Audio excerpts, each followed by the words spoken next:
ஆளை பார்த்தா 60 வயசு மாதிரி தோணும். உண்மையான வயசு என்னன்னு பார்த்தா 40 அல்லது 45 சில பேரை பார்க்கறதுக்கு 45 மாதிரி தெரியும், உண்மையிலேயே 65 தாண்டி இருப்பாங்க. ஒரு மனிதனுக்கு 2 வகையான வயது உண்டுங்கிறார் ஓஷோ. அதாவது உடம்புக்குன்னு ஒரு வயசு, மனசுக்குன்னு ஒரு வயசு. முதல் உலக மகா யுத்தம் நடந்தது இல்லையா, அது முடிஞ்சதுக்கு அப்புறம் முதல் தடவையா மனிதனின் மூளை வளர்ச்சியை பத்தி மனநல வைத்தியர்கள் ஒரு கணக்கெடுப்பு சோதனை நடத்தினாங்களாம். அது வரைக்கும் மனிதனுக்கு 2 வகையான வயது உண்டுன்னு யாரும் சிந்திச்சதே இல்லையா. அந்த உலக மகா யுத்தம் முடிஞ்சதுக்கு அப்புறம் மனிதனுடைய சராசரி மனதின் வயதை கணக்கிட்டு பார்க்கும் பொழுது அவங்களுக்குலாம் ரொம்ப அதிர்ச்சியா இருந்துதான். ஏன்னா அது ரொம்ப பின்தங்கிய நிலையில இருந்திருக்கு, வளர்ச்சி அடையாத நிலையில இருந்திருக்கு. அவங்க கண்டுபிடிச்ச பிரகாரம் அப்ப மனசோட சராசரி வயசு என்ன தெரியுமா, 14. அப்படின்னா பாத்துங்க, உடல் ரீதியா ஒருத்தரோட வயசு 70 கூட இருக்கலாம், ஆனா மனசோட வயசு 14 தான். இதுக்கு நேர்மாறா அமைஞ்சு போச்சுன்னு வச்சுங்க. அதாவது ஒருத்தருக்கு உண்மையிலேயே 14 வயசு, அதாவது உடலோட வயசு 14, அவரோட மனசின் வயசு 70ன்னு வச்சுக்கோங்க. இப்படி அமைஞ்சுட்டுதுன்னா அவர் சீக்கிரம் ஞானத்தன்மை அடைஞ்சிருவார் அப்படின்னு அர்த்தம். இப்ப நமக்கெல்லாம் உடம்போட வயசு மனசோட வயசு ரெண்டும் ஒன்னா இருந்துட்டா அதுவே போதும், அதுவே பெரிய விஷயம். இப்ப எமர்சன் கிட்ட போய் ஒருத்தர் கேட்டாராம், உங்க வயசு என்ன அப்படின்னு. அவர் உடனே பதில் சொல்லியிருக்கார், 360 வருஷம் அப்படின்னாராம். கேட்டவர் குழம்பி போயிட்டார். அவர் என்ன சொல்றாரு, 360 வயசா, என்ன நம்ம காதல தான் சரியா விழலையா? எமர்சன் எப்பவும் உண்மையை பேசுற ஒரு சிறந்த அறிவாளி, அவர் இப்படிலாம் பொய் சொல்ல மாட்டாரே அப்படின்னு ஒரு யோசனை பண்ணிட்டு இவர் மறுபடியும் அவர் கிட்ட போனாராம். ஐயா, நீங்க சொன்னது சரியா என் காதல விழல, அதனால மறுபடியும் கேட்கிறேன், உங்க வயசு என்ன அப்படின்னாராம். எமர்சன் மறுபடியும் சொல்லியிருக்கிறார் 360 வருஷம்னு. வந்தவருக்கு உண்மையிலேயே அதிர்ச்சியா போயிட்டுது. அதுக்கப்புறம் மெதுவா ஆரம்பிச்சாராம், ஐயா நீங்க சொல்றதை என்னால ஏத்துக்க முடியாது, எப்படி பார்த்தாலும் இப்போ உங்களுக்கு வயசு ஒரு 60க்கு மேல இருக்காதுன்னு நினைக்கிறேன் அப்படின்னாராம். நீங்க சொல்றது சரிதான், அது என் உடம்போட வயசுன்னாராம் எமர்சன். அப்படின்னா ஏற்கனவே நீங்க சொன்னது அப்படின்னு கேட்டிருக்காரு, அது என் மனசோட வயசு அப்படின்னாராம். நம்மளை பொறுத்த வரைக்கும் அறிவு தூசு படிஞ்சிருக்கு, அது மாதிரியே அன்பும் மாசுபட்டிருக்கு. இது ரெண்டையும் சுத்தம் பண்ண வேண்டியிருக்குது, அப்பதான் நாம சரியான வயசுல வாழ முடியும். ஒரு ஆசாமி இருக்கிறார், அவருக்கு உடம்போட வயசு அதிகம், மனசோட வயசு ரொம்ப குறைச்சல், குழந்தை மாதிரி. அவர் ஒரு ஆஸ்பத்திரியில படுத்திருக்கிறார். நர்சம்மா எல்லாருக்கும் மருந்து கொடுத்துட்டு போறாங்க. கொஞ்ச நேரம் கழிச்சு திரும்பி வந்தாங்க. அப்ப இவர் அந்த அம்மாவை கூப்பிட்டு சொல்றார், இதை பாருங்க சிஸ்டர், நீங்க எல்லாருக்கும் சின்ன சின்ன மாத்திரையா கொடுத்துட்டு எனக்கு மட்டும் நீளமான மாத்திரையா கொடுத்துட்டீங்க, முழுங்கறதுக்கு ரொம்ப கஷ்டமா போச்சு, இனிமே எனக்கும் சின்ன மாத்திரையா கொடுங்க சிஸ்டர் அப்படின்னாராம். அந்த அம்மா உடனே அதிர்ச்சியாகி தலையில அடிச்சுக்கிட்டாங்களாம். நான் கஷ்டப்பட்டு மாத்திரையை முழுங்கினத்துக்கு நீங்க ஏமா தலையில தட்டிக்கிறீங்க அப்படின்னு கேட்டிருக்காரு இவர். இதுக்கு அவங்க சொல்லியிருக்கிறாங்க, நான் உங்களுக்கு கொடுத்துட்டு போனது மாத்திரை இல்லைங்க, அது தெர்மாமீட்டர் அப்படின்னாங்களாம்.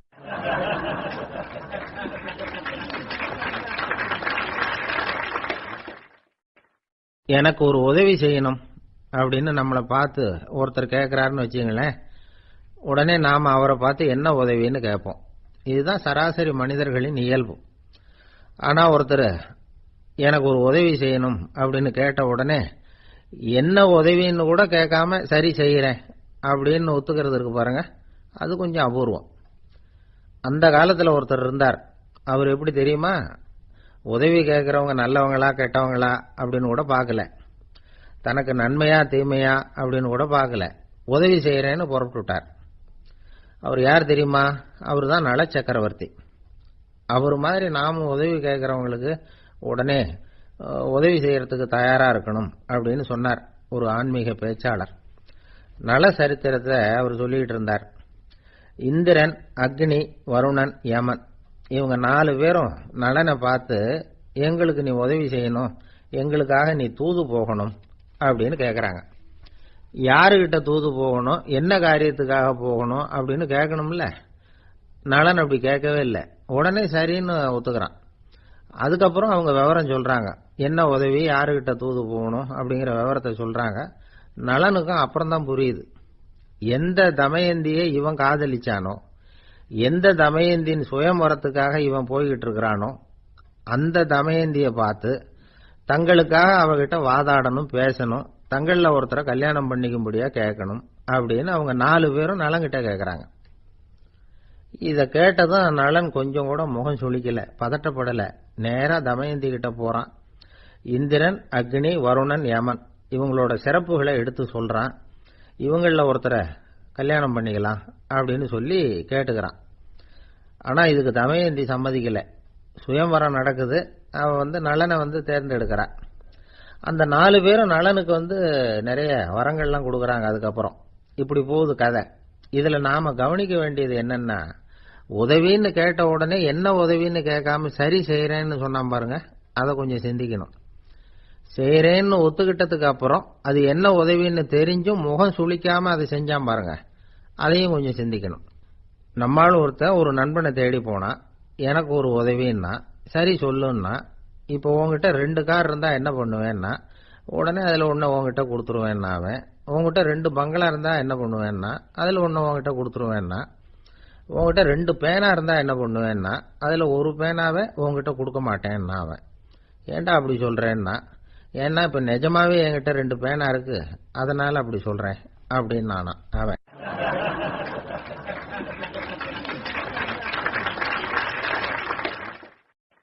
தானத்துல சிறந்தது எது அப்படின்னு ஒரு கேள்வியை கேட்டு, தானத்துல சிறந்தது நிதானம் அப்படின்னு அதுக்கு ஒரு பதிலும் சொல்றவங்க உண்டு.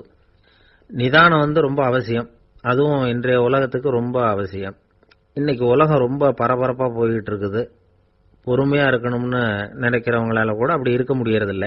பொறுமையை சோதிக்கிறது மாதிரி பல சம்பவங்கள், அதையெல்லாம் சந்திச்சே தீர வேண்டி இருக்குது. எங்க போனாலும் கியூல நிக்க வேண்டி இருக்குது, எங்க போனாலும் காத்துக்கிட்டு இருக்க வேண்டி இருக்கு. ஆபீஸ்லயோ வீட்லயோ கூட நீங்க நிதானமா பொறுமையா நடந்துக்க தெரியலன்னா உங்களுக்கு சிடுமூஞ்சி, முசுடு இப்படி எல்லாம் பேர் வச்சிருவாங்க. அது உங்களுக்கு தேவையா? சரி, வாழ்க்கையில் பொறுமைசாலின்னு பேர் வாங்கறதுக்கு என்ன வழி? முதல் பாயிண்ட், நீங்க நினைக்கிறது, எதிர்பார்க்கறது, செய்யறது எல்லாமே 100% கரெக்டா நடக்கணும்னு ஆசைப்படக்கூடாது. எதுவா இருந்தாலும் அதுல ஓரளவுக்கு தவறு நடக்கலாம் அப்படிங்கறத எதிர்பார்த்தே இருக்கணும். ஓரளவுக்கு அதை அனுமதிக்கணும்.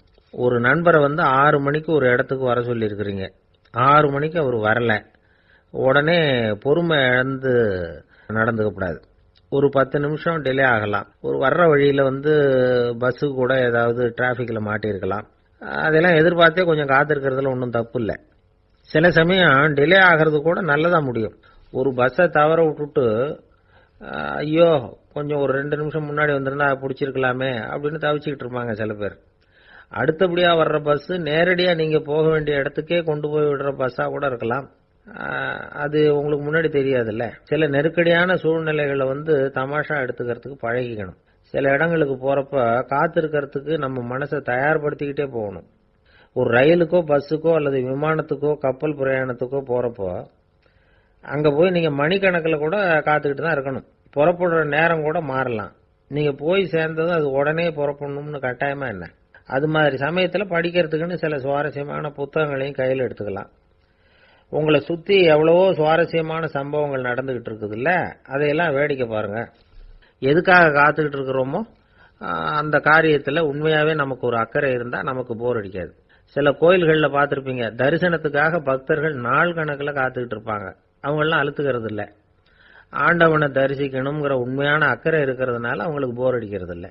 ஆனா சில சினிமா தியேட்டர்ல கூட பார்க்கலாமே, சினிமா கியூ கூட அப்படிதான். சாயந்தரம் 6 மணி ஆட்டத்துக்கு காலம்பரம் 6 மணிக்கே போய் கூட காத்துக்கிட்டு இருப்பாங்க. அவங்களுக்கெல்லாம் போர் அடிக்காது, படம் பார்க்குற ஆர்வம். இன்னொரு முக்கியமான விஷயத்த நாம பழக்கப்படுத்திக்கணும். லிவ் ஃபார் தி மூமெண்ட் அப்படிங்கிறாங்க நிபுணர்கள். ரொம்ப பேர் எப்படின்னா அடுத்தபடியா நடக்க போற விஷயத்திலேயே கவனமா இருப்பாங்க. அந்த நினைப்புலயே இந்த நிமிஷத்தை பொறுமை இல்லாம கழிப்பாங்க. ஒருத்தர் இருக்கார், அவர் எப்படின்னா ஆபீஸ் முடியறதுக்குள்ளேயே சார் 5 மணிக்கெல்லாம் ரெடியா இருங்க, நாம அந்த ஹோட்டல்ல போய் டிஃபன் சாப்பிடணும் அப்படின்னு 4 மணிலேருந்து சொல்லிட்டு இருப்பார். 4:55 பரபரப்பா ஓடி வருவார். 2 பேரும் புறப்படுவோம், ஹோட்டலுக்கு போவோம், சாப்பிட்டுக்கிட்டு இருப்போம். அப்படி சாப்பிட்டுட்டு இருக்கிறப்ப சார் சாப்பிட்டு முடிச்சதும் நேரா ஒரு ஜவுளி கடைக்கு போறோம் அப்படிம்பார். பரபரக்க சாப்பிட்டு முடிப்பார், புறப்படுவார். ஜவுளி கடையில அவசரமா சீக்கிரம் பில் போடுங்க சார், சினிமாவுக்கு நேரம் ஆயிடும் பாரு. சினிமா தியேட்டர்ல உட்காந்து அடுத்தபடியா எங்க டின்னர் சாப்பிடுறதுன்னு யோசனை பண்ணிட்டு இருப்பார். ராத்திரி படுக்கையில் விழுந்ததுக்கு அப்புறமும் நாளைக்கு காலையில் எழுந்திரிச்சதும் அதை பண்ணணும் இதை பண்ணணும்னு திட்டம் போட்டுக்கிட்டே இருப்பார். அதாவது எப்பவும் அடுத்த நிமிஷம், அடுத்த நாள், அடுத்த வாரம், அடுத்த வருஷம், இதுதான் அவங்க சிந்தனை. இந்த நிமிஷம் என்ஜாய்மெண்ட்டை அவங்க இழந்துடுறாங்களாம். அதனால தான் வாழ்நாள் பூரா பொறுமையின்மை, அவஸ்தை, அல்லல். அதனால நாம எல்லாரும் வாழ்க்கையில நிதானமா இருக்கிறதுக்கு கத்துக்கணுமா. அதுக்காக இந்த நிதானத்துக்கு வேற விதமான அர்த்தம் பண்ணிக்க கூடாது. ஒருத்தர் அப்படித்தான் ஒரு தடவை அவருடைய குதிரை காணாம போயிட்டுதான். அதுக்காக அவர் கவலைப்படல, நிம்மதியா இருந்தார், சந்தோஷமா இருந்தார். என்ன சார் இது, உங்க குதிரை திருட்டு போயிட்டுதுங்கிறீங்க, நீங்க கவலைப்படாம இருக்கிறீங்களே அப்படின்னு கேட்டாங்களாம். அதுக்கு அவர் சொல்லியிருக்கார், நல்ல வேலை சார், கட்டியிருந்த குதிரை காணாம போயிருக்குது. நான் அது மேல உட்கார்ந்து இருக்கிற சமயம் அது காணாம போயிருந்ததுன்னா, திருட்டு போயிருந்ததுன்னா நானும் சேர்ந்துல காணாம போயிருப்பேன் அப்படின்னாராம். எவ்வளவு நிதானமான ஆள் பாருங்க.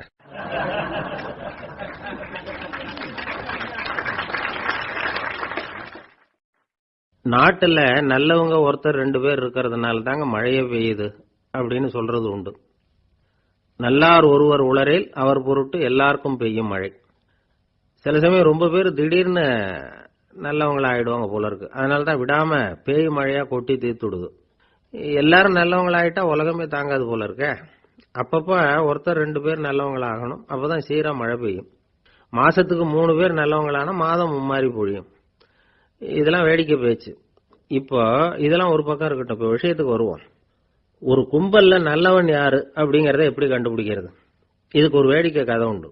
என்னுடைய நண்பர் ஒருத்தருக்கு அவங்க பாட்டியம்மா சொன்ன கதையா அது. அது என்ன கதைன்னா, ஒரு ஊர்ல ஒரு சமயம் பலமான மழை பெய்ய ஆரம்பிச்சுட்டுதான். இடி மின்னல் ரொம்ப கடுமையா இருந்திருக்குது. ஆரம்பிச்ச மழை வர வர கடுமையா ஆகிட்டு இருக்குதே தவிர நிக்கிற பாடா தெரியல. ஊரு ஜனங்கள்லாம் பார்த்தாங்க. இதுக்கு மேலேயும் வீட்டுக்குள்ள இருந்தா ஆபத்துங்கிறத புரிஞ்சுக்கிட்டாங்க. ஏன்னா வீடெல்லாம் இடிஞ்சு விழுந்துருமோங்கிற பயம். உடனே எல்லாரும் புறப்பட்டு ஊருக்கு பொதுவா இருந்த ஒரு மண்டபத்துல போய் தங்கிக்கிட்டாங்க. மின்னல் கடுமையா இருந்தது. இடி எந்த நேரத்திலையும் விழலாம்ங்கிற நிலைமை. எப்போ விழலாம்னு பார்த்துக்கிட்டு இருக்குது. அந்த மண்டபத்துல இருந்த ஜனங்கள் மனசுக்குள்ள ஒரு பயம். நம்ம கூட்டத்துல யாராவது ஒரு கெட்டவன் பாவம் பண்ணவன் இருந்தா கூட இடி இந்த மண்டபத்துல விழுந்துரும், அது எல்லாருக்கும் ஆபத்து அப்படின்னு நினைச்சாங்க. சரி, இதுக்கு என்ன பண்ணலாம் அப்படின்னு யோசனை பண்ணாங்க. அந்த கூட்டத்துல ஒரு பெரியவர் இருந்தார். அவரு ஒரு யோசனை சொன்னார். இதோ பாருங்க, அதுக்கு ஒரு வழி இருக்கு. அதோ எதிர்த்தாப்புல கொஞ்சம் தூரத்துல ஒரு உயரமா மரம் ஒண்ணு இருக்கு பாருங்க. பொதுவா இடி சுலபமா விழறது அது மாதிரி உயரமான மரத்துல தான். நம்ம கூட்டத்துல இருக்கிறவங்க எல்லாரும் ஒவ்வொருத்தரா போய் அந்த மரத்தை தொட்டு விட்டு திரும்பி வந்துடணும். நம்மள பாவம் பண்ணவன் யாரோ அவன் அந்த மரத்தை தொடுற சமயத்துல இடி விழுந்துரும், அவன் மட்டும் போயிடுவான், மண்டபத்துல இருக்கிற நாமெல்லாம் பொழைச்சிக்கலாம் அப்படின்னு ஐடியா கொடுத்தாரு அந்த பெரியவர். இது நல்ல யோசனையா பட்டது. எல்லாரும் ஒத்துக்கிட்டாங்க. ஒவ்வொருத்தரா போய் அந்த மரத்தை தொட்டு விட்டு திரும்பி வந்தாங்க. இடி எதுவும் விழல. இன்னமும் பாவம் பண்ண ஆசாமி அதை போய் தொடல போல இருக்கு அப்படின்னு நினைச்சுக்கிட்டாங்க. ஒவ்வொருத்தரா போறாங்க, எல்லாரும் போய் தொட்டு விட்டு வந்தாச்சு. இன்னும் ஒரே ஒரு ஆசாமி தான் பாக்கி. கடைசியா இருந்த அந்த ஆள் பயந்துட்டான். இது வரைக்கும் இடி விழலைன்னா இப்ப என்ன அர்த்தம்? இப்ப நாம தான் பாக்கி, நாம தான் தப்பு பண்ண ஆள் போல இருக்கு அப்படின்னு நினைச்சுட்டான். அதனால துணிச்சலா போய் தொடுறதுக்கு பயந்தான், தயங்கிக்கிட்டே இருந்தான். இருந்தாலும் மத்தவங்க எல்லாம் சும்மா இருப்பாங்களா? கட்டாயப்படுத்தி கழுத்தை பிடிச்சி தள்ளாத குறையா அவனை தள்ளி விட்டாங்க, போய் தொட்டுட்டு வாடான்னு. அவன் நடுங்கிட்டே போய் அந்த மரத்தை தொட்டான். அதே வினாடி ஒரு பயங்கரமான மின்னல் இடி விழுந்துட்டுது. எங்க விழுந்தது தெரியுமா? அந்த ஆள் மேல இல்ல, மண்டபத்துல விழுந்தது. மண்டபத்துல இருந்தவங்க பூரா காலி. அந்த ஒரு ஆள் மட்டும் பொழைச்சுக்கிட்டான். இந்த ஒரு ஆளை காப்பாத்துறதுக்காக தான் இடி மண்டபத்துல விழாம இருந்திருக்குது. இதுதான் கதை. அதனால நல்லவங்க எப்படியும் தப்பிச்சுக்குவாங்க அப்படிங்கிறது ஒரு நீதி. ஒருத்தன் அப்படிதான் தெருவில் நடந்து போய்கிட்டு இருந்தான், ரொம்ப நல்லவன். எதிரில் ஒருத்தன் சைக்கிள்ல வந்துகிட்டு இருந்தான். அதுல மோதி இவன் கீழே விழுந்துட்டான். சைக்கிள்காரன் உடனே இறங்கி இவனை தூக்கி விட்டான்.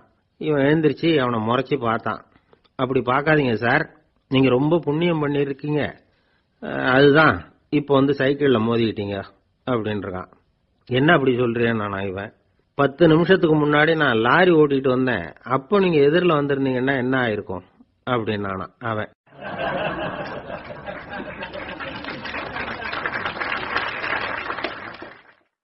ஒரு ஊர்ல ஒரு ஆள் இருந்தான், தையல் கடை வச்சிருந்தான். அவங்கிட்ட ஒருத்தன் ஒரு சட்டை துணி எடுத்து கொடுத்து தைக்க சொல்லியிருந்தான். வர்ற சனிக்கிழமை வா, வாங்கிட்டு போ அப்படின்னு அவன் சொல்லியிருந்தான். அதே மாதிரி இவன் வந்தான். அவன் தச்சு வச்சிருந்த சட்டையை கொடுத்தான். இவன் வாங்கி அங்கேயே போட்டு பார்த்தான். கை நீளம் ஒண்ணுக்கு ஒண்ணு வித்தியாசமா இருந்தது. வலது கை இடது பக்கத்தை விட நீளம் குறைச்சலா இருந்தது. அவன் முணுமுணுக்க ஆரம்பிச்சுட்டான், என்ன இது இப்படி தைச்சுட்டியேன்னு. இதுக்கு அவன் சொன்னான், ஐயையோ இதுக்காகவா சங்கடப்படுறீங்க, வலது கையை மட்டும் கொஞ்சம் உள்ள இழுத்தாப்புல வச்சுக்கிட்டீங்கன்னா சரியா போகுது, மற்றபடி அந்த சட்டையில உள்ள கலை அம்சத்தை கவனிங்க, எவ்வளவு அற்புதமா தைச்சிருக்கேன் பாருங்க, ஒரு சின்ன குறைய இப்படிலாம் பொருட்படுத்த வேண்டியதில்லை, நான் சொன்னது மாதிரி கையை கொஞ்சம் உள்ள இழுத்தது மாதிரி வச்சுக்கிட்டு நடந்து போங்க, ஜோரா இருக்கும் அப்படின்னா. அவனும் யோசிச்சு பார்த்தான், சரியான யோசனையா தான் தோணுச்சு. கொஞ்சம் முயற்சி பண்ணி வலது கையை கொஞ்சம் உள்ள இழுத்து சட்டை சரியா இருக்கிறது மாதிரி பண்ணிட்டான். இப்போ மறுபடியும் ஒரு பிரச்சனை, வலது கையை உள்ள இழுத்த மாதிரி அப்படியே வச்சுக்கிட்டதும் முதுகு பக்கம் கொஞ்சம் துணி தளர்த்தியா தொங்குறது மாதிரி தெரிஞ்சுது. என்ன இது முதுகு பக்கம் துணி குவிஞ்சுட்டுதே தொங்குதே அப்படின்னா மறுபடியும், அடடா இதுக்காகவா கவலைப்படுறீங்க, உடம்ப அதுக்கு தகுந்த மாதிரி கொஞ்சம் வளைச்சிக்கிட்டா சரியா போடுது, இதுக்காக அந்த அழகான தையலை பிரிச்சு அதுல உள்ள கலை அம்சத்தை கெடுக்கிறதுக்கு என் மனசு இடம் தரல, எவ்வளவுக்கு தளர்த்தியா இருக்கோ அவ்வளவுக்கு கொஞ்சம் உடம்ப வளைச்சி அப்படி குனிஞ்சது மாதிரி போங்க போதும் அப்படின்னா. அதுவும் நல்ல யோசனையா தான் பட்டுது இவனுக்கு. சரின்னு சொல்லிவிட்டு புறப்பட்டான். தெருவில் இறங்கினான், கையை கொஞ்சம் உள்ள இழுத்தான், உடம்ப கொஞ்சம் முன்னால வளைச்சான், சட்டைக்கு தகுந்த மாதிரி உடம்ப பண்ணிட்டான், மெதுவா நடந்து போறான். இப்போ எதிரில் இன்னொருத்தன் வரான், இவனை பார்க்கறான், இவன் போட்டிருக்கிற சட்டையை பார்க்கறான், ஆஹா அற்புதம்ங்கிறான். சும்மா சொல்லப்படாது, ரொம்ப நல்லா இருக்கு, நிச்சயமா இது இந்த ஊர் மேல தெருவில் இருக்கிற ஒருத்தன் இருக்கானே அவன் தச்சதா தான் இருக்கணும் அப்படின்னா. இதை கேட்டதும் அவனுக்கு ஆச்சரியம், எப்படி அவ்வளவு கரெக்டா கண்டுபிடிச்சிங்க அப்படின்னு கேட்டிருக்கான். இதுக்கு அந்த வழிபோக்கன்னு சொன்னானா, அவன் ரொம்ப கெட்டிக்காரன், உங்களை மாதிரி உடம்பும் கையும் வளைஞ்சு போன ஒரு ஆசாமிக்கு அவனை தவிர வேற யாராலேயும் இவ்வளவு பொருத்தமான ஒரு சட்டையை தைக்க முடியாது அப்படின்னானா. பாருங்க, அவனுக்காக இவன் அனுசரிக்க போய் இவனோட நிலைமை எப்படி ஆயிட்டுது பாருங்க. இதே மாதிரி தான் சில சடங்குகளும் சம்பிரதாயங்களும் நம்மளை கோமாளி ஆக்கி விட்டுரும். எதுவா இருந்தாலும் அதுல அறிவுபூர்வமான அணுகுமுறை அவசியம்.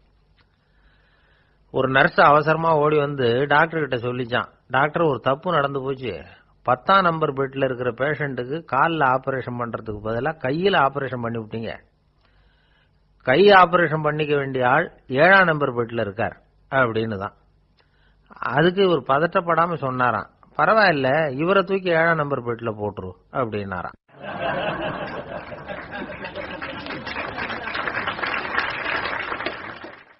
இந்த உலகத்துல மனுஷன் எவ்வளவோ தவறுகள் செய்யறான், அதுக்கெல்லாம் என்ன காரணம், அதை பத்தின ஆராய்ச்சி தான் இன்னைக்கு. இதுக்கு ஆராய்ச்சி என்னத்துக்கு, அது தெரிஞ்ச விஷயம் தானே அப்படின்னு நீங்க நினைக்கலாம். ஆனா அப்படி அலட்சியமா இந்த விஷயத்தை விட்டுறக்கூடாது. பொதுவா எல்லோரும் நினைக்கலாம் எது சரி எது தவறு அப்படின்னு தெரியாததுனாலதான் மனுஷன் தப்பு பண்றான் அப்படின்னு. ஆனா அப்படி சொல்லிட முடியாது. மனுஷன் தெரிஞ்சேதான் தவறுகள் பண்றான். இப்போ உதாரணத்துக்கு ஒரு சாலையில இடது பக்கம் போக வேண்டிய ஒருத்தர் நடுக்கோட்டை தாண்டி வலது பக்கமா வண்டியை ஓடிட்டு போறாருன்னு வச்சுங்க, என்னப்பா இது தப்பு இல்லையா அப்படின்னு அவர்கிட்ட கேட்டா, அதெல்லாம் எனக்கு தெரியும், நீ உன் வேலையை பார்த்துட்டு போ அப்படிம்பார். வலது பக்கமா போறது தப்புன்னு தெரிஞ்சேதான் அவர் அப்படி செய்யறார், அப்படி போறார். பெரிய உத்தியோகத்தில் இருக்கிறவங்க கூட லஞ்சம் வாங்குறாங்க, அவங்களுக்கெல்லாம் லஞ்சம் வாங்குறது தப்புன்னு தெரியலன்னு அர்த்தம். திருடுறது தப்புன்னு தெரியாமலாம் மனுஷன் திருடுறான், நல்லாவே தெரியும். நீங்க வேணும்னா கேட்டு பாருங்க, வேற வழி இல்ல அதனாலதான் திருடுறேன்பா. திருடுறது ஒரு புண்ணியமான காரியம்னு திருடனே கூட சொல்ல மாட்டான். திருடுறது தவறுங்கிறது திருடனுக்கு தெரியும் அப்படிங்கறத விளக்கறதுக்காக ஒரு பெரியவர் ஒரு கதை சொன்னார். அதாவது 2 திருடர்கள் 2 பேரும் சேர்ந்து ஒரு வீட்டுக்கு போய் ஒரு 10,000 ரூபாயை திருடிட்டு வந்துடுறாங்க. ஒரு காட்டு வழியா வந்துகிட்டு இருக்கிறாங்க. இன்னும் விடியல, 2 பேருக்கும் தூக்கம் கண்ணை சுத்துது. சரி இப்படியே ஒரு மரத்தடியில படுத்து தூங்குவோம், காலையில விடிஞ்சதும் இந்த பணத்தை 2 பேரும் பங்கு போட்டுக்குவோம் அப்படின்னு முடிவு பண்றாங்க. அதே மாதிரி படுத்து தூங்குறாங்க.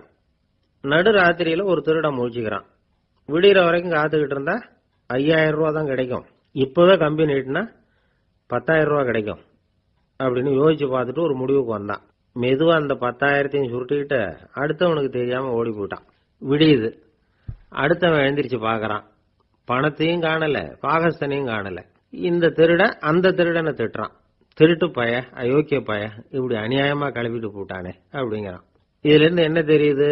தெரியாம எடுத்துக்கிட்டு போறது திருட்டு, அயோக்கியத்தனம், அநியாயம் அப்படிங்கறது இவனுக்கு தெரிஞ்சிருக்குது. அதனாலதான் அடுத்தவனை பார்த்து இப்படி திட்டுறான். அதனால தெரியாததுனால மனுஷன் தவறு பண்றான்னு சொல்றது சரியில்லை. அப்படின்னா மனுஷன் பண்ற தவறுகளுக்கு உண்மையான காரணம் தான் என்ன? இதே சந்தேகம் அர்ஜுனனுக்கும் வந்துதான்.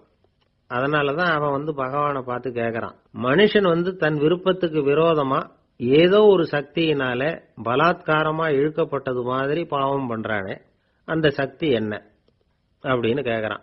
இதுக்கு பகவான் பதில் சொல்றார். காமமும் குரோதமும் தான் அந்த சக்திகள், அதாவது ஆசையும் சினமும். இது ரெண்டும் உன்னுடைய எதிரிகள் அப்படிங்கறத புரிஞ்சுக்கோ அப்படிங்கிறார். இன்னமும் நுணுக்கமா பார்த்தா காமத்தினுடைய மறு உருவங்கள் தான் குரோதமும் லோபமும். ஆசை நிறைவேறலன்னா குரோதம், அதாவது கோபம். ஆசை நிறைவேறிட்டதுன்னா லோபம், அதாவது பேராசை. பாவத்தை கண்ட்ரோல் பண்ணணும்னா அதுக்கு மெயின் சுவிட்ச் எது அப்படிங்கறது இப்பதான் தெரியுது. அதுக்கு மனுஷன் தெரிஞ்சே தான் தவறு பண்றான் அப்படின்னு பேசிக்கிட்டோமே. அதுக்கு ஒரு உதாரணம். ஒரு ஆளு ஹோட்டல்ல சாப்பிட போனான். சாப்பிட்டு முடிச்சான். எழுந்திரிச்சு முதலாளி கிட்ட பில்ல கொடுத்தான். காசை கொடுக்கல. முதலாளி பணம் கொடுன்னு கேட்டார். இவன் என்கிட்ட பணம் இல்லைன்னா. முதலாளி கொஞ்சம் கூட அலட்டிக்கல. உள்ள இருந்து ஒரு ஆளை கூப்பிட்டார். இவனை கூப்பிட்டுட்டு போய் இட்லி மாவு ஆட்ட சொல்லுனார். இவனும் கவலைப்படாம உள்ள போயிட்டான். அப்போ அழைச்சிட்டு போற ஆளு கேக்குறான், ஏன் சார் சாப்பிடுறதுக்கு முன்னாடி காசு இல்லைங்கிறது உங்களுக்கு தெரியாதா அப்படின்னு கேக்குறான். தெரியும், காசு இல்லைங்கிறதும் தெரியும், காசு இல்லாம சாப்பிட்டா மாவாட்டணுங்கிறதும் தெரியும் அப்படின்னா அந்த ஆள். அப்படின்னா நீங்க உங்க வீட்லயே சாப்பிட்டு இருக்கலாமே அப்படின்னு கேக்குறான் அவன். அதுக்கு இவர் சொல்றாரு, அது எப்படி, அங்க சாப்பிட்டாலும் நான் இதே வேலையை தானே செய்ய வேண்டியிருக்கும் அப்படின்னாராம்.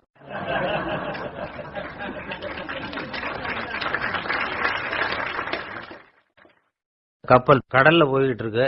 புயல், சூறாவளி, அலையெல்லாம் பெருசு பெருசா ரொம்ப உயரமா உண்டாகுது. கடுமையான காற்றிலேயும் வேகமான அலைகள்லேயும் சிக்கி அந்த கப்பல் தடுமாறுது. திசை மாறி போச்சு. எந்த பக்கம் போயிட்டு இருக்கிறோம்னே தெரியல.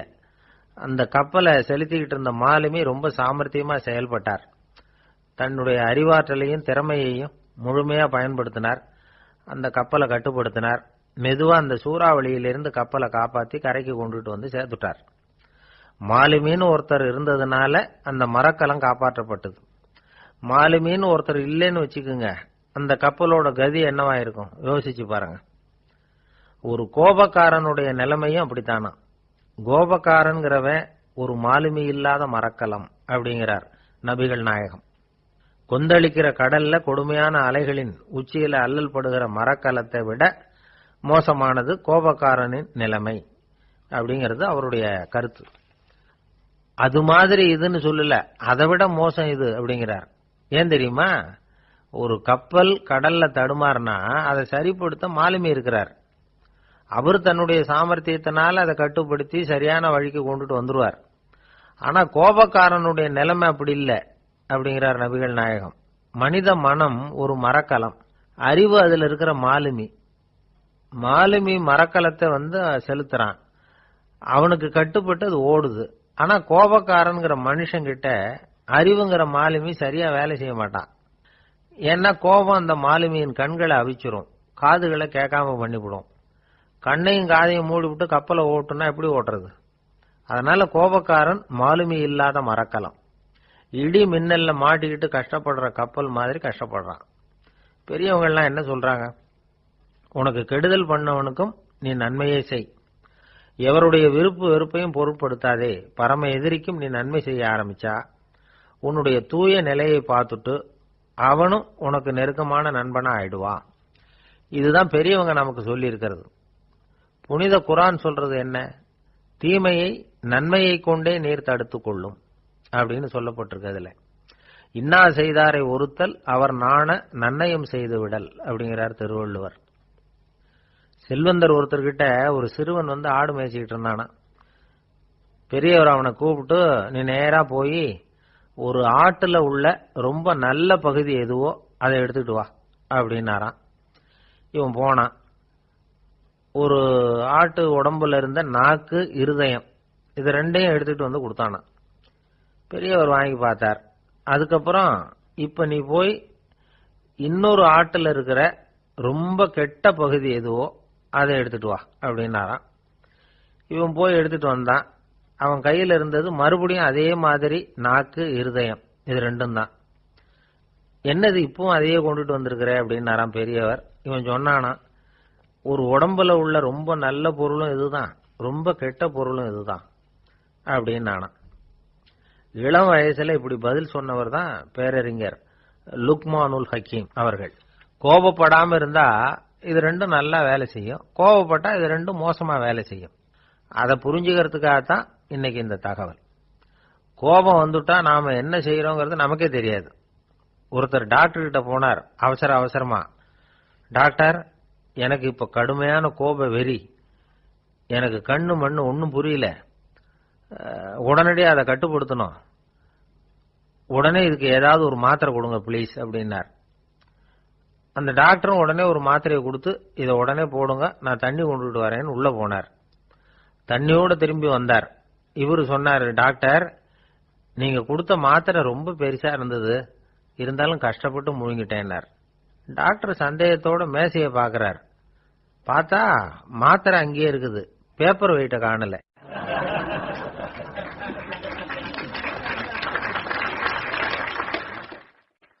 நம்மள மாதிரி ஒரு ஆசாமி அவன் நம்மள மாதிரியே கற்பனை பண்ணான்.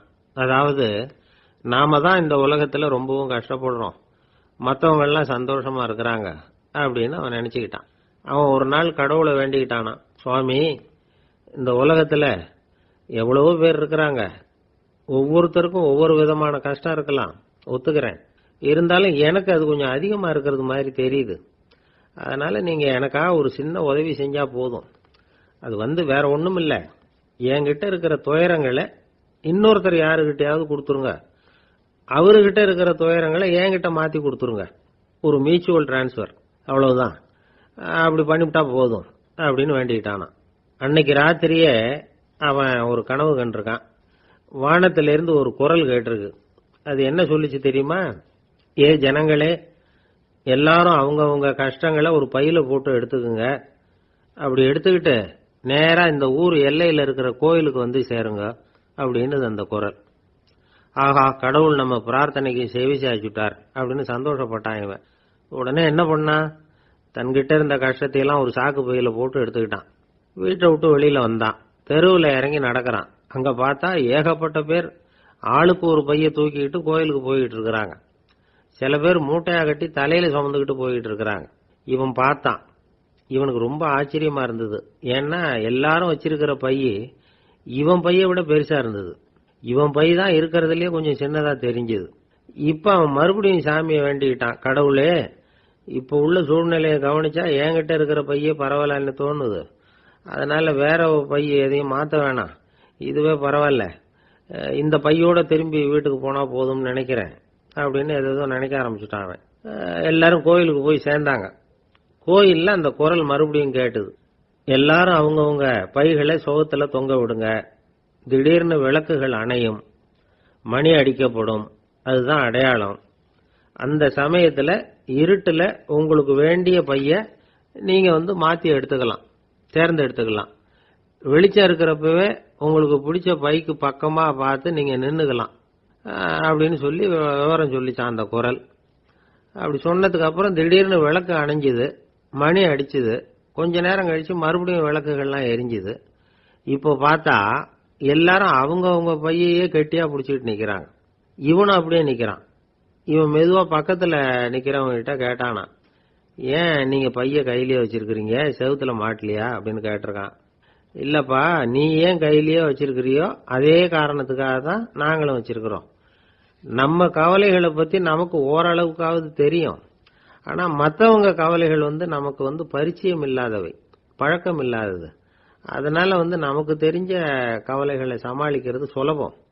தெரியாததை சமாளிக்கணும்னா மறுபடியும் ஆரம்பத்திலிருந்து ஆரம்பிக்கணும். அதனால பழைய நண்பர்களோட வாழறது தான் மேல் அப்படின்னு நானான். அதுக்கப்புறம் அவன் தன்னோட பைய போதும்னு வீட்டுக்கு திரும்பி வந்துட்டானான். இது ஒரு பெரியவர் சொல்லி இருக்கிற கதை. அதனால நம்ம கிட்ட இருக்கிற கஷ்டங்கள் தான் பெருசு, அதை இன்னொருத்தங்கிட்ட கொடுத்துட்டு மாத்திக்கலாம் அப்படின்னு நினைக்கிறது தப்பு. இதே மாதிரி இன்னொரு சம்பவம். ஒரு ஊர்ல ஒரு நாள் ராத்திரி ஆகாயத்திலிருந்து கடவுள் குரல் கேட்குது, இந்த ஊர்ல இருக்கிற ஜனங்கள்லாம் கொஞ்சம் கவனிங்க, உங்களுக்கு ஒரு செய்தி. அதாவது இங்க இருக்கிற ஜனங்கள்லயே கொஞ்சம் கூட கவலையே இல்லாத ஆள் யாருன்னு எனக்கு தெரியணும். அதனால எல்லாரும் அவங்க கவலைகளை ஒரு பையில போட்டு எடுத்துக்கிட்டு கோயிலுக்கு வாங்க அப்படின்னார் கடவுள். உடனே வரிசையா எல்லாரும் வர ஆரம்பிச்சாங்க. எல்லார் கையிலையும் பை இருந்தது, சின்னதும் பெருசுமா. கவலையே இல்லாத ஆள் யாருன்னு தேடினார் கடவுள். ஒரே ஒரு ஆள் மட்டும் கையில எதுவும் இல்லாம வெறும் கையை வீசிக்கிட்டு ரொம்ப ஜாலியா நடந்து வந்துகிட்டு இருந்தான். கடவுள் அவங்க கிட்ட போனார். ஏன்பா உனக்கு கவலையே இல்லையா அப்படின்னு கேட்டார். எனக்கும் சில கவலைகள்லாம் உண்டு அப்படின்னு அவன். எங்க அதெல்லாம்னு கேட்டிருக்காரு கடவுள். பின்னாடி லாரியில வந்துகிட்டு இருக்கு அப்படின்னு அவன்.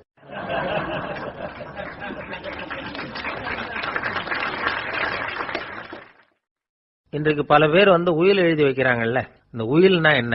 அதாவது ஒரு நபர் தனக்கு பின்னாடி தன்னுடைய சொத்துக்கள் யாருக்கு போய் சேரணும்னு நினைக்கிறாரோ அந்த நினைப்பை சட்டப்படி உறுதிப்படுத்துறது தான் உயில். சரி, உயிலை யாரு எழுதலாம்? 18 வயசு பூர்த்தியான யாரும் உயில் மூலமா சொத்துக்களை விநியோகிக்கலாம். கண் பார்வை இல்லாதவங்க, காது கேளாதவங்க, வாய் பேச முடியாதவங்க, இவங்கெல்லாம் கூட உயில் எழுதி வைக்கலாம். புத்தி சுவாதீனம் இல்லாதவங்க கூட சில சமயம் புத்தி தெளிவா இருந்தா உயில் எழுதலாமா. குடிபோதையில் இருக்கிறவங்க, தாங்கள் என்ன செய்யறோங்கிறது தெளிவா அறிய முடியாதவங்க, நோய் நொடியில் இருக்கிறவங்க, இவங்கெல்லாம் உயில் எழுத முடியாது. ஒருத்தரை நிர்பந்தப்படுத்தி ஏமாத்தி அல்லது சுய நினைவில்லாத ஒருத்தர்கிட்ட எழுதி வாங்கி வைக்கிற உயில் செல்லாது. உயிலை இந்த முறையில தான், இந்த படிவத்துல தான் எழுதணும்னு சட்டத்துல விதி எதுவும் கிடையாது. இதுக்கு முத்திரை கட்டணமும் கிடையாது. உயிலை வெற்று காகிதத்துல எழுதலாம். அச்சடிக்கணும், டைப் அடிக்கணுங்கிற அவசியம் கூட இல்லை. கையாலேயே கூட எழுதலாம். எழுதி இருக்கிறது புரியணும், அவ்வளவுதான். குறைந்தபட்சம் 2 சாட்சிகளை வச்சுக்கிட்டு உயில் எழுதுறவர் அதுல கையெழுத்து போடணும். கையெழுத்து போட தெரியாதுன்னா இடது கை பெருவிரல் ரேகை வைக்கலாம். உயில் சாசனத்துக்கு சாட்சிகள் கையெழுத்து இல்லைன்னாலும் அது செல்லாது. அப்புறம் பிரிவிலேஜ்டு வில் அப்படின்னு இருக்கு, அதுக்கு மட்டும் சாட்சிகள் தேவையில்லை. அது என்னன்னா, இந்த விமானப்படை, கப்பல் படை அல்லது யுத்தத்துல பணிபுரியும் நபர்கள் அவங்கெல்லாம் இருக்கிறாங்க இல்லையா, அப்படிப்பட்டவங்க எழுதுற உயில் அது. அதுக்கு சில விசேஷ சலுகைகள் உண்டு. ஒருத்தர் முதல்ல ஒரு உயில் எழுதி வைக்கிறார், அதுக்கப்புறம் மனசு மாறி போகுது, அது வேணாம்னு நினைக்கிறார், ரத்து செஞ்சுடலாம். அதுக்கப்புறம் வேற உயிலும் எழுதலாம். உயிரோட இருக்கிற வரைக்கும் எத்தனை தடவை வேணும்னாலும் உயில் எழுதலாம். கடைசியா எழுதப்பட்ட உயில் சட்டப்படி சரியா இருந்தா அதுதான் அமலுக்கு வரும். சரி, எழுதுற உயில ரகசியமா வச்சிருக்கிறது எப்படி? இது ஒரு கேள்வி. இதுக்கு என்ன செய்யணும்னா, ஒருத்தர் உயில எழுதினதுக்கு அப்புறம் அவர் தானாவோ அல்லது அங்கீகரிக்கப்பட்ட முகவர் மூலமாகவோ, அதாவது ஒரு ஏஜென்ட் மூலமாகவோ, ஒரு கவர்ல போட்டு சீல் வச்சு கவர் மேல தன்னுடைய பெயரை எழுதி அல்லது அந்த ஏஜென்ட் பெயரை எழுதி கவர் மேல என்ன அடக்கம் செய்யப்பட்டிருக்கு, உள்ள என்ன இருக்கு அப்படிங்கிற விவரம்லாம் எழுதி சார் பதிவாளர்கிட்ட ஒப்படைக்கலாம். இதுக்கு கட்டணம் உண்டு. அதுக்கப்புறம் எப்ப தேவைப்படுதோ அப்போ ஒரு மனு கொடுத்து அந்த கவரை திரும்ப வாங்கிக்கலாம். இப்ப எழுதுற உயில இவ்வளவு நாளுக்குள்ள பதிவு செய்யணுங்கிற கால வரையறை உண்டா அப்படின்னு ஒரு கேள்வி வரலாம் இல்லையா? எப்ப வேணும்னாலும் பதிவு செய்யலாம். நம்மால் ஒருத்தர் ஒரு நாள் ரொம்ப அவசரமா வந்தார். இந்த உயில் எழுதுறது சம்பந்தமா பூரா விவரமா எனக்கு உடனே தெரியணும்னார். நான் உடனே அவரை வக்கீல் ஒருத்தர்கிட்ட அழைச்சிட்டு போனேன். இவர் அவர்கிட்ட எல்லா விவரமும் கேட்டு தெரிஞ்சுக்கிட்டார். ரொம்ப தேங்க்ஸ்ன்னு சொல்லிவிட்டு 2 பேரும் வெளியில வந்தோம். அதுக்கப்புறம் இவர்கிட்ட கேட்டேன், ஆமா இவ்வளவு விவரமா கேட்கறீங்களே, உங்களுக்கு எத்தனை பிள்ளைங்க சார் அப்படின்னு கேட்டேன். 6 பேர் சார் அப்படின்னார். சரி, இருக்கிற சொத்து எவ்வளவுன்னு கேட்டேன். அதை இனிமே தான் சம்பாதிக்க போறேன் அப்படின்னார்.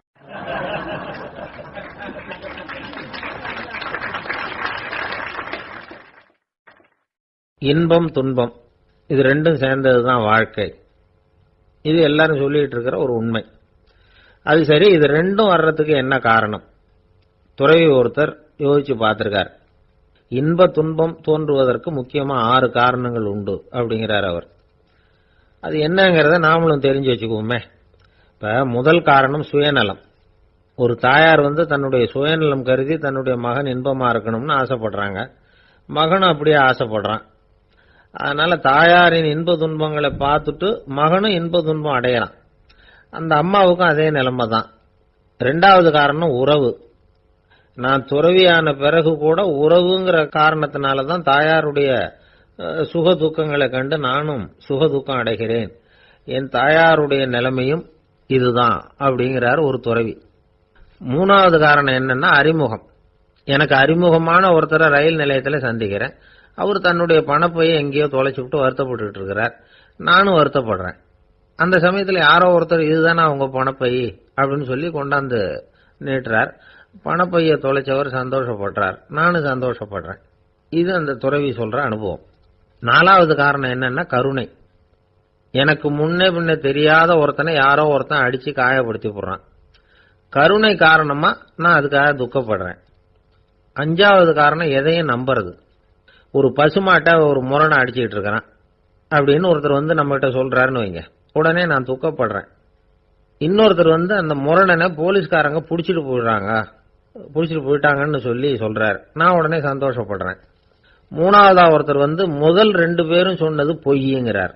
அப்ப நான் இன்ப துன்பம் ரெண்டுமே இல்லாம நிம்மதியா இருக்கிறேன். இது ஒரு விதம். அடுத்தது ஆறாவது காரணம் என்னன்னா தன்மயமாகுதல். ஒரு நாவல் படிச்சுக்கிட்டு இருக்கிறோம், அதுல வர்ற பாத்திரங்களோட நாம ஒன்றி போயிடுறோம். அதுல வர்ற பாத்திரங்கள் சிரிச்சுதுன்னா நாமளும் சிரிக்கிறோம், அது அழுதுன்னா நாமளும் அழறோம். அதெல்லாம் வந்து அந்த துறவி சொல்ற அனுபவ உண்மைகள். இன்ப துன்பம் இது ரெண்டும் தோன்றுவதற்கு சுயநலம், உறவு, அறிமுகம், கருணை, எதையும் நம்புறது, தன்மயமாகிறது, இது எல்லாம் தான் முக்கிய காரணம் அப்படின்னு அவர் சொல்றார். ஆக கூடி ஒட்டு மொத்தமா யோசனை பண்ணி பார்த்தா பிற பொருள்கள் மீது பற்றுதல் காரணமா தான் நாம வந்து இன்ப துன்பம் அடையிறோம் அப்படிங்கறத புரிஞ்சுக்க முடியுது. மனுஷன் வந்து இன்ப துன்பம் அடையறதுக்கு 7வது காரணம் கூட ஒண்ணு உண்டு அப்படின்னு சொல்லிட்டே வந்தார் ஒருத்தர். அது என்ன அப்படின்னு கேட்டோம். அதுதான் சார் இந்த நீங்க சொல்லிட்டு வர்ற இன்று ஒரு தகவல்னார். எப்படி சொல்றீங்கன்னு கேட்டோம். இன்று ஒரு தகவல் கேட்க ஆரம்பிக்கிறப்போ மனசுல இன்பம், ஆரம்பிச்ச உடனே இது ஏற்கனவே கேட்ட சமாச்சாரமாச்சே அப்படின்னு நினைக்கிறப்போ துன்பம் அப்படின்னு அதுக்கு ஒரு விளக்கம் கொடுத்தார் அவர்.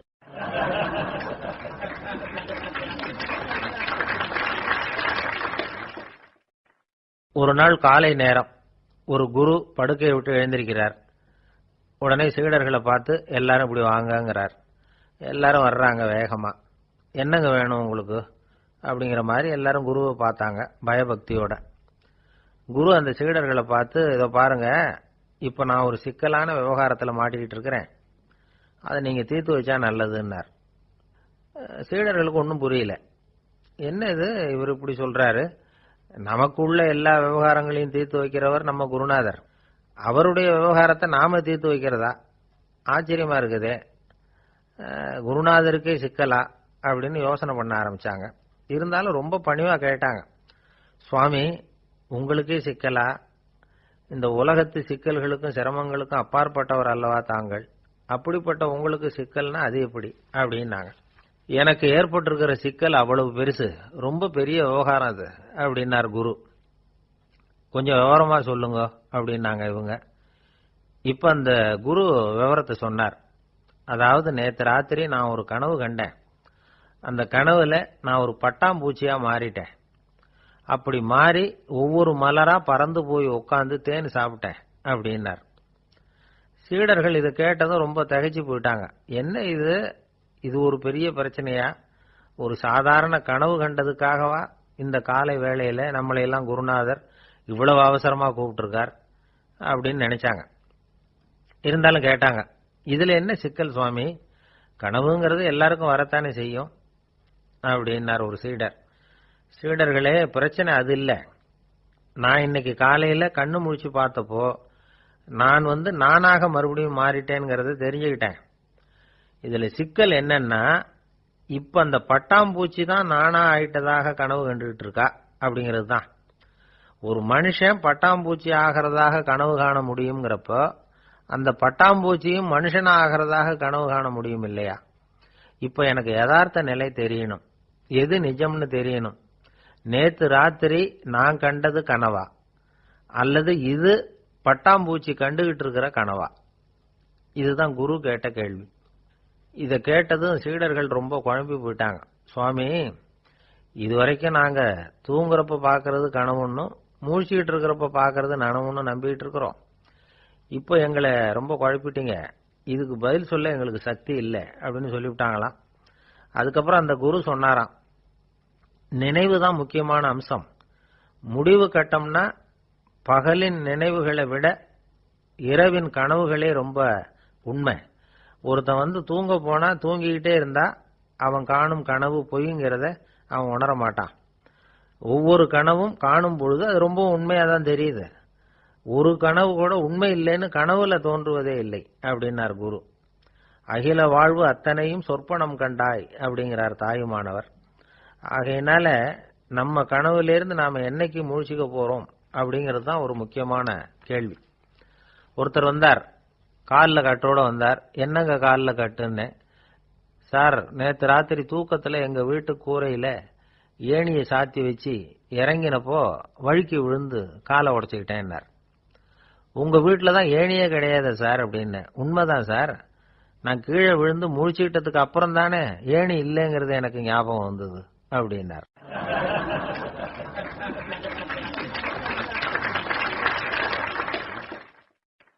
ஒரு நண்பர் சினிமா படம் தயாரிக்கிறவர், அவர்கிட்ட ஒரு நாள் பேசிக்கிட்டு இருந்தேன்.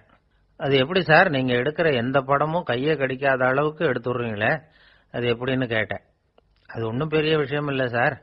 பெண்களுக்குன்னு சில உருக்கமான காட்சிகள், இளைஞர்களுக்குன்னு சில நடனங்கள், அடிதடி காட்சிகள், அப்புறம் வயசானவங்களுக்குன்னு சில ஆன்மீக காட்சிகள், சின்ன பிள்ளைங்களுக்கு சிரிப்பு, இப்படி எல்லாமும் சேர்த்து நான் படம் எடுக்கிறேன்.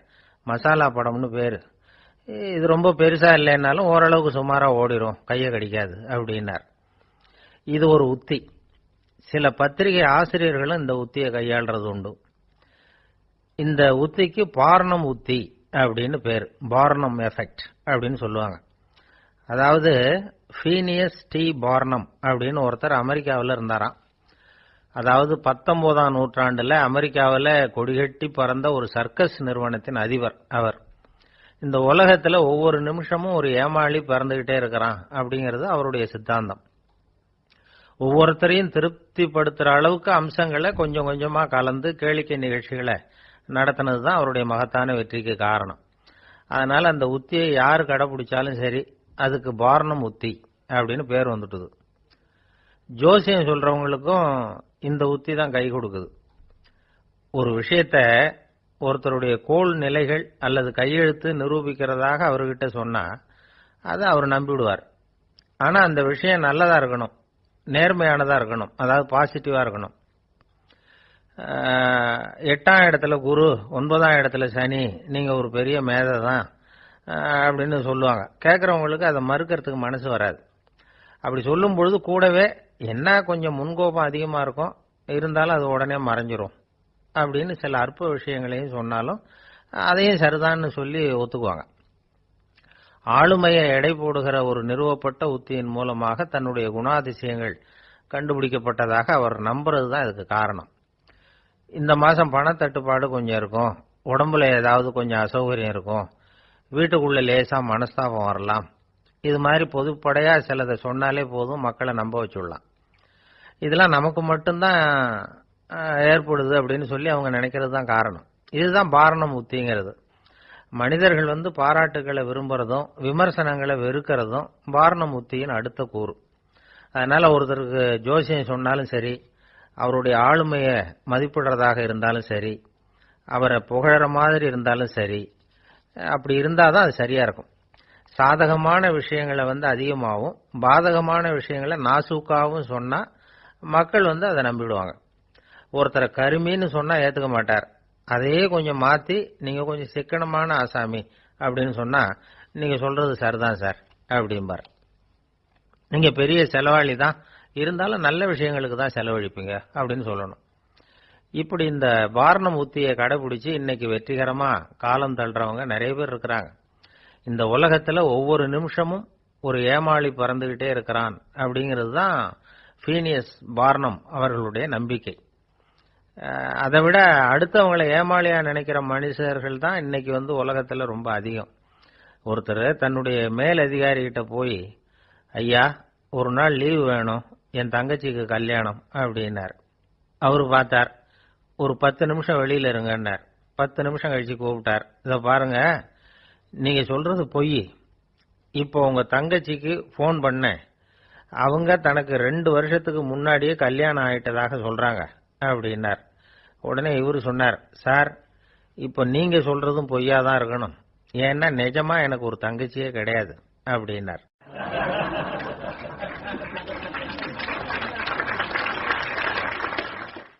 ஒரு பெரிய அரசன் இந்த உலகம் பூராவையும் ஆண்டுகிட்டு இருந்தான். ரொம்ப காலம் அப்படி அரசாட்சி பண்ணிக்கிட்டு இருந்தான். திடீர்னு அவனுக்கும் சில எதிரிகள் முளைச்சாங்க. அவங்க எல்லாம் ஒண்ணு சேர்ந்து இவனை தோற்கடிச்சுட்டாங்க. தோத்து போனதும் இவனுக்கு பயம் வந்துட்டுது, எங்க எதிரிகள் நம்ம கொன்னுடுவாங்களோ அப்படின்னு. வெளியில வந்தா தனக்கு ஆபத்துன்னு பயந்துகிட்டு யாருக்கும் தெரியாம ஒரு குகைக்குள்ள போய் பதுங்கி கிடக்குறான். நிலைமைய பாருங்க. முதல் நாள் அரண்மனையில அதிகாரம் பண்ணிக்கிட்டு இருந்தவன் மறுநாள் குகையில பயந்து போய் பதுங்கி கிடக்குறான். ராத்திரி நேரம் வந்தது, பசி வயத்தை கிள்ளுது, பிச்சை எடுத்து சாப்பிட வேண்டிய நிலைமை. பிச்சை எடுக்கிறதுக்கு பாத்திரம் வேணுமே, என்ன பண்றது அப்படின்னு அங்கேயும் இங்கேயும் பாக்குறான். ஒரு மூலையில யாரோ விட்டுட்டு போன ஒரு ஓடு கிடக்குது, அதை எடுத்துக்கிட்டு புறப்பட்டான். இருட்டுல வழி புரியல, ஏதோ ஒரு யூகத்துல காலை மெதுவா எடுத்து வச்சு நடந்து போயிட்டு இருக்கிறான். வழியில ஒரு கருப்பு நாய் படுத்து கிடந்தது. இருட்டுல அவன் இது கண்ணுக்கு சரியா தெரியல, அவனுக்கு தவறி போய் காலை வச்சுட்டான். அது மேல நாய் சும்மா இருக்குமா, வள்ளுன்னு விழுந்து கடிச்சு விட்டுது. காலை பாக்குறான், காலத்தையும் நினைச்சு பாக்குறான். அரண்மனையில வீரக்கழல் அணிந்த காலை உடைய மன்னா அப்படின்னு புகழ்வாங்களே புலவர்கள்லாம், ஆனா அது இன்னைக்கு நாய் கடிச்ச காலம் ஆயிட்டுதே அப்படின்னு நினைக்கிறான். அது மட்டும் இல்ல, முன்னாடி எல்லாம் பொற்கிண்ணங்கள்ல தான் அவன் சாப்பிடுவான். ஆனா இப்போ உடைஞ்சு போன ஓட்டு, அது ஓட்டை கையில வச்சுக்கிட்டு நிக்கிறான். அதுல ஏதாவது யாராவது சாப்பாடு போடுவாங்களான்னு. முன்னாடி எல்லாம் நிறைய பேர் அரண்மனைக்கு வருவாங்க, அரசருக்கு காணிக்கைன்னு சொல்லி இவன் காலடியில கொண்டாந்து கொட்டுவாங்க. அப்போலாம் இவன் அந்த ஜனங்களுடைய முகத்தை திரும்பி கூட பாக்குறது இல்ல, ரொம்ப கர்வமா உட்கார்ந்துருப்பான். அதே ஆளு இன்னைக்கு எல்லார் கண்ணுலயும் படுறது மாதிரி பிச்சை எடுத்துக்கிட்டு இருக்கிறான்.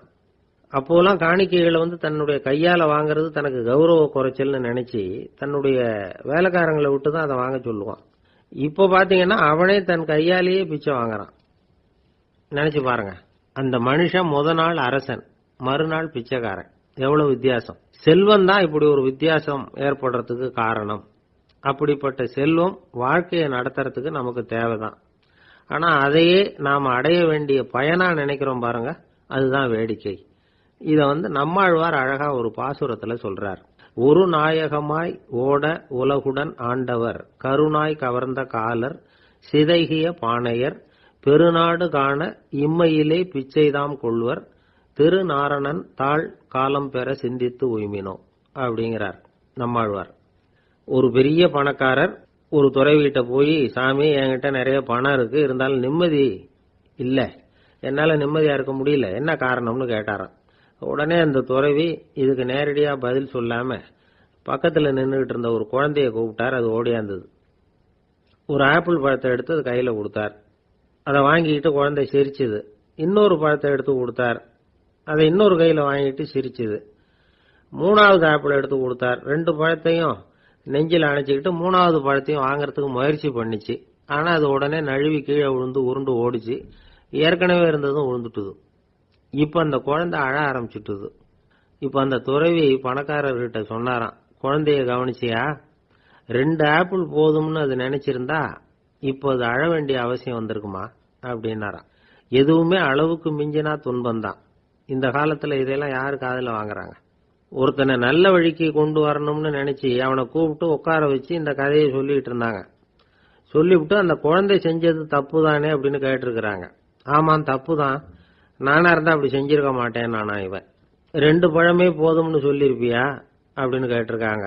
அப்படி இல்லைங்க, அவர் கொடுக்க கொடுக்க ஒவ்வொரு பழமா வாங்கி பின்னாடி வச்சுட்டு மறுபடியும் கையை நீட்டுவேன் அப்படிங்கிறானா. இவெல்லாம் எந்த காலத்துல திருந்துறது?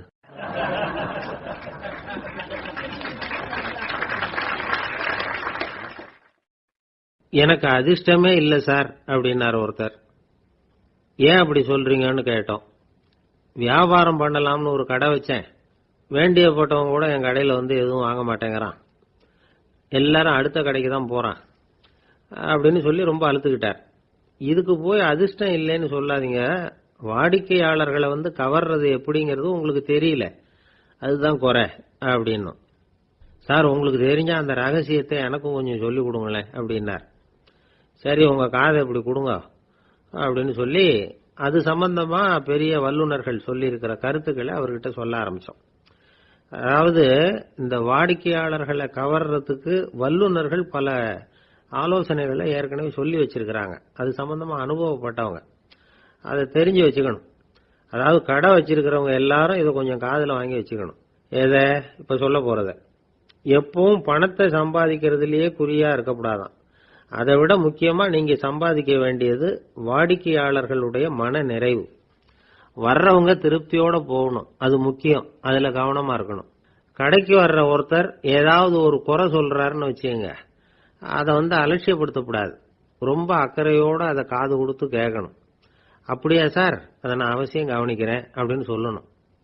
ஒருத்தர் வரார், சார் நேத்திக்கு உங்க கடையில இதை நான் வாங்கிட்டு போனேன், வீட்டில் இது வேணான்னு சொல்லிவிட்டாங்க, திருப்பி கொடுக்கறதுக்காக தான் வந்திருக்கிறேன் அப்படின்னு சொல்லி திருப்பி கொடுக்கறார்.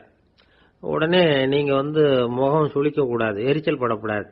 வழக்கம் போல நிதானமா முகம் அலர்ச்சியோட அதை திருப்பி வாங்கிக்கணும். இவ்வளவு ரூபாய்க்கு சாமான் வாங்கினா இந்த ஸ்பூன் அன்பளிப்பு, இப்படி ஏதாவது கொடுக்கலாம். பண்டிகை காலங்கள்லயும் பொருள்கள் வாங்குறவங்களுக்கு இப்படி ஏதாவது பொருத்தமா ஒரு அன்பளிப்பு கொடுக்கலாம். நீங்க கொடுக்கறது ஒரு சர்வசாதாரணமான பொருளா இருந்தா கூட அது வாங்குற ஒரு மனசுல ஒரு மகிழ்ச்சியை ஏற்படுத்தும். எதுவும் உங்களால கொடுக்க முடியலன்னா உங்க முகம் நிறைஞ்ச சிரிப்பையாவது கொடுங்க, அது போதும். உங்க கடையில் இல்லாத ஒரு பொருளை வாடிக்கையாளர் கேட்கிறார், உடனே இல்லைன்னு முகத்தில் அடிச்சது மாதிரி சொல்லிடக்கூடாது. கொஞ்சம் உட்காருங்க சார் அப்படின்னு சொல்லி உங்க பணியாளர் யாரையாவது அனுப்பி வெளியில இருந்து வாங்கிட்டு வர சொல்லி அவர்கிட்ட கொடுக்கலாம். சில பேர் உங்க கடைக்கு வரும்பொழுது அவங்க வீட்டு குழந்தைகளையும் கூப்பிட்டுக்கிட்டு வர்றாங்கன்னு வைங்க. நீங்க என்ன செய்யணும்னா அந்த குழந்தைகளை முதல்ல கவனிக்கணும். அது கண்ணத்தை கிள்ளணும், அதுகிட்ட விளையாடணும், அதுக்கு ஏதாவது மிட்டாய் பிஸ்கட் எதையாவது கொடுத்து அது கவனத்தை கவரணும். அதுக்கப்புறம் பெரியவங்களை கவனிக்கலாம். உங்க கடையில வேலை செய்யற பணியாளர்கள் சுத்தமா இருக்கணும், சிரிச்ச முகம், சுறுசுறுப்பு, இது ரெண்டும் அவங்களுக்கு தேவை. அழுது ஒடிஞ்சிட்டு இருக்கக்கூடாது. அப்புறம் இன்னொரு விஷயம், அதிகமா பொருள் வாங்குற ஒருத்தர்கிட்ட அதிக மரியாதையாகவும் குறைச்சலா பொருள் வாங்குறவர்கிட்ட வேற விதமாகவும் நடந்துக்க கூடாது. எல்லார்கிட்டையும் சமமா நடந்துக்கணும். 5 ரூபாய்க்கு வாங்கினாலும் சரி, 500 ரூபாய்க்கு வாங்கினாலும் சரி, அவங்க கிட்ட நீங்க காட்டுற மரியாதையில வித்தியாசம் இருக்கக்கூடாது. எல்லாத்துக்கும் மேல உங்க கடையில ஒரு பொருள் வாங்கினா அது உண்மையானதா இருக்கும், தரமுள்ளதா இருக்கும் அப்படிங்கிற நினைப்பு ஜனங்களுக்கு வரணும். அதனால தரமான பொருளையே நீங்க உங்க கடையில வச்சிருக்கணும். இதுவரைக்கும் நான் சொன்னதையெல்லாம் கவனத்துல வச்சுக்கிட்டு நீங்க கடையை ஆரம்பிச்சீங்கன்னா வியாபாரம் பிச்சுக்கிட்டு போகும். அப்படி போகலன்னா அதுக்கப்புறம் கேளுங்க. ஏன்னா இந்த யோசனைகள்லாம் அனுபவப்பட்டவங்க சொல்லி இருக்கிற யோசனைகள். இந்த யோசனைகள்ல நீங்க எச்சரிக்கையா இருக்க வேண்டிய ஒரு விஷயம் உண்டு. அது என்னங்கிறதையும் தெரிஞ்சு வச்சுக்கிறது நல்லது. என்னுடைய நண்பர் ஒருத்தர் வந்தார். சார் உங்க யோசனையை கேட்டதுனால நான் ஒரு அறை வாங்கினதுதான் மிச்சம்னார். என்ன ஆச்சுன்னு கேட்டேன். எங்க கடைக்கு ஒரு பெரிய அம்மா குழந்தைய தூக்கிட்டு வந்தாங்க சார். உங்க யோசனைப்படி அந்த குழந்தையோட கண்ணத்தை கிள்ளணும்னு முயற்சி பண்ணினேன். திடீர்னு அந்த நேரம் பார்த்து அந்த குழந்தை தலையை குனிஞ்சுக்கிட்டுது. என் கையை குழந்தையோட கண்ணத்துக்கு பதிலா அது தூக்கிட்டு வந்தவங்க கண்ணத்தை கிள்ளி விட்டுது. அதுதான் இப்படி ஆயிட்டுது அப்படின்னார் கண்ணத்தை தடவிக்கிட்டே.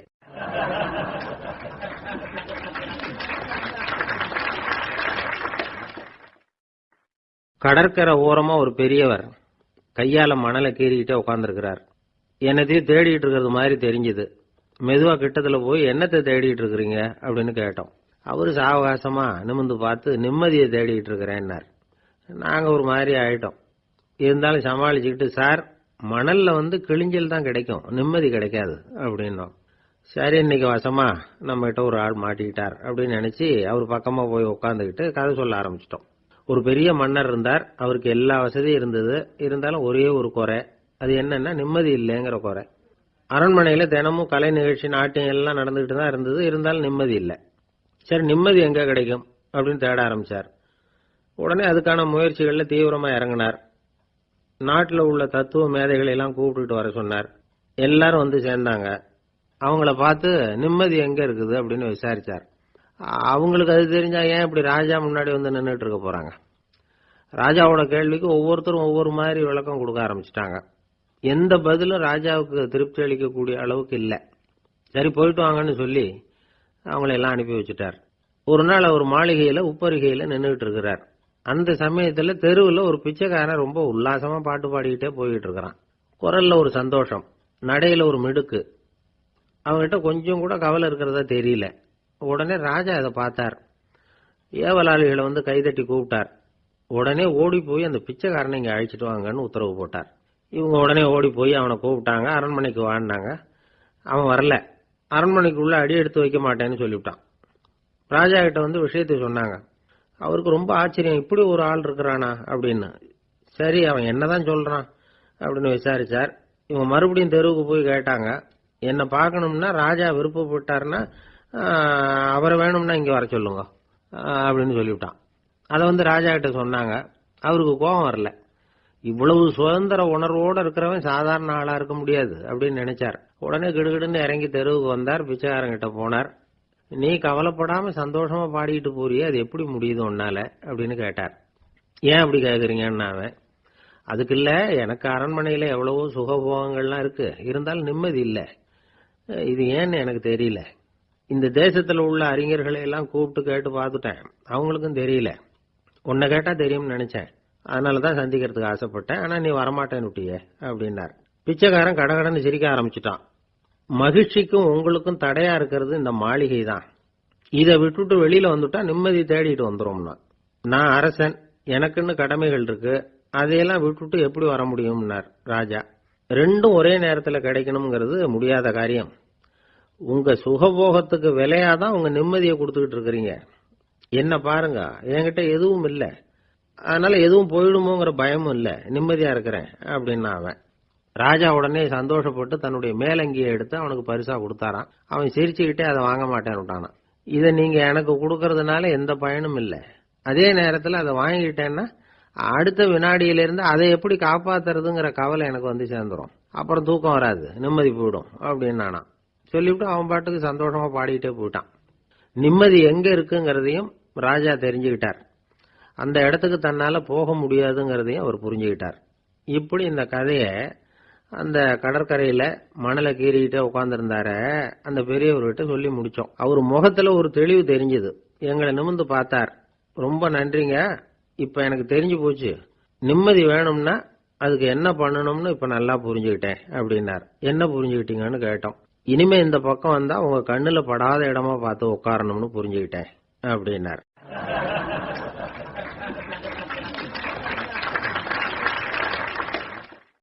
ஒரு நாள் ஒரு 10-15 பள்ளிக்கூடத்து பிள்ளைங்க தேடிட்டு வந்தாங்க.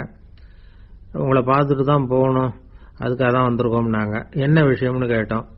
நாங்கள்லாம் கூடி ஒரு முடிவு பண்ணியிருக்கிறோம், அதை உங்ககிட்ட சொல்லணும் அப்படின்னாங்க. அதுவும் ஒரு வாண்டு பையன் அதை சொன்னான். என்ன முடிவு அது அப்படின்னு கேட்டோம் ரொம்ப ஆர்வமா. அதை இப்போ சொல்ல மாட்டோம், எங்களுக்கு பிடிக்கிற மாதிரி ஏதாவது ஒரு தகவல் சொன்னால் அதுக்கப்புறம் நாங்கள் அதை சொல்கிறோம் அப்படின்னா அந்த வாண்டு பையன்.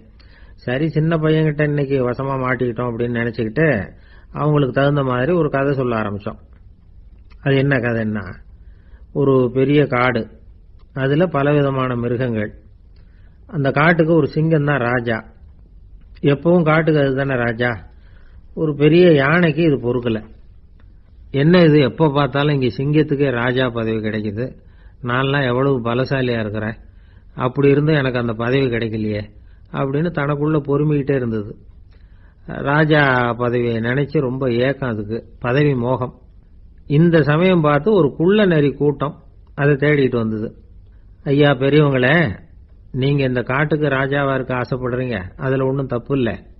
ஆனா அதுக்கு முன்னாடி நீங்க எங்க கூட்டத்துக்கு கொஞ்ச நாள் தலைவரா இருங்க, அதாவது ராஜாவா இருங்களேன், உங்களுக்கும் ஒரு ட்ரைனிங் கிடைச்சது மாதிரி இருக்கும் அப்படின்னு சொல்லியிருக்குது இந்த கூட்டம், குள்ள நெறி கூட்டம்.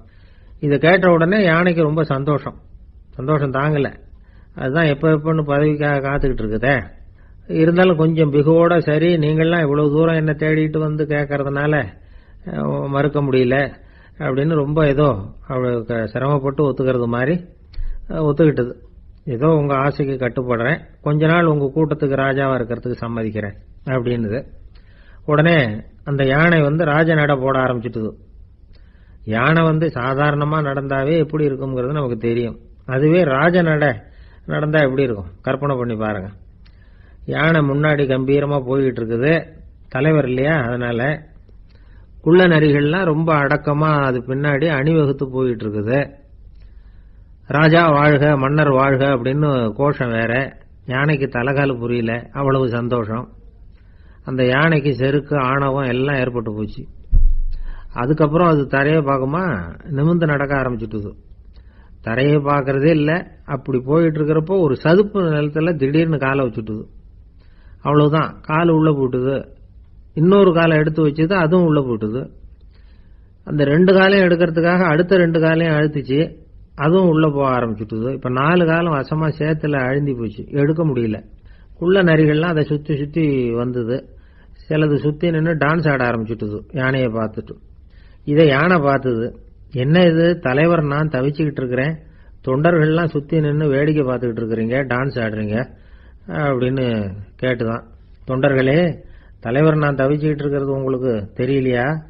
இப்ப உடனே உங்க தலைவரை காப்பாற்ற வேண்டியது உங்க கடமை இல்லையா அப்படின்னு கத்துச்சான் அந்த யானை. குள்ள நரிகள்ல ஒண்ணு முன்னாடி வந்து நின்று அந்த யானையை பார்த்துதான், தலைவரே, எங்களுக்கு ரொம்ப நாளா ஒரு ஆசை, அந்த ஆசையை நிறைவேற்றிக்கிறதுக்காகத்தான் உங்களை எங்க தலைவரா ஏத்துக்கிறோம்னு சொன்னோம் அப்படின்னு தான். என்ன ஆசைன்னு கேட்டிருக்கு யானை.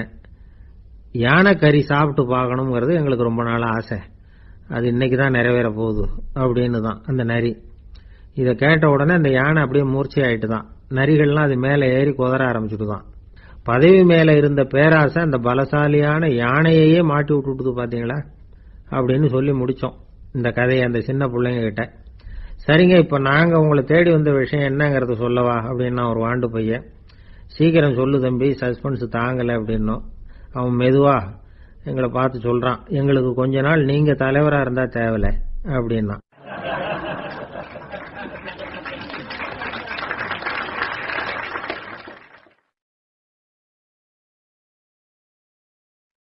திபேத் நாட்டுல புத்த மடாலயங்கள் நிறைய உண்டு. அதுக்கு ஒரு தலைமையகமும் உண்டு. அது இந்த திபேத் தலைநகரம் லாசாவில் இருக்குது. ரொம்ப காலத்துக்கு அப்பால அதை பற்றியெல்லாம் நிறைய விவரங்கள் எழுதி வச்சிருக்கிறாங்க. அது இப்போவும் நமக்கு கிடைக்குது. அதாவது ரொம்ப தூரத்துக்கு அந்தாண்ட மலைகளுக்கு நடுவில் ஒரு கிளை மடாலயம். அந்த மடத்தின் தலைவருக்கு வயசாயிட்டு தான். அதனால தலைமை பொறுப்பை வேற ஒருத்தர்கிட்ட ஒப்படைக்கலாம் அப்படின்னு முடிவு பண்ணாராம். உடனே ஒரு லாமாவை கூப்பிட்டார். அவர் மூலமா தலைமை மடாலயத்துக்கு செய்தி அனுப்பினார், பொருத்தமான வாரிசு ஒருத்தரை அனுப்பி வைக்கும்படியாக. அந்த வாலிப லாமா புறப்பட்டார். காடு மேடெல்லாம் நடந்து போறார். ரொம்ப நாள் கழிச்சு தலைமை பீடத்தை அடைஞ்சார். தலைமை குரு கிட்ட விவரத்தை சொன்னார். தகுதியான ஒருத்தரை அனுப்பி வச்சா அழைச்சிட்டு போறேன் அப்படின்னார். சரி, நாளைக்கு காலையில நீங்க அவங்க எல்லாரையும் அழைச்சிட்டு போகலாம்னார் அவரு. அவங்க எல்லாரையுமா? அங்க தேவைப்படுறது ஒருத்தர் தானே அப்படின்னார் இவர். ஆமான்னார். அப்புறம் ஏன் எல்லாரையும் அழைச்சிட்டு போக சொல்றீங்கன்னார். அது இப்போ உனக்கு புரியாது. நான் ஒரு 100 பிக்குகளை அனுப்புறேன், அதாவது பிட்சுகளை.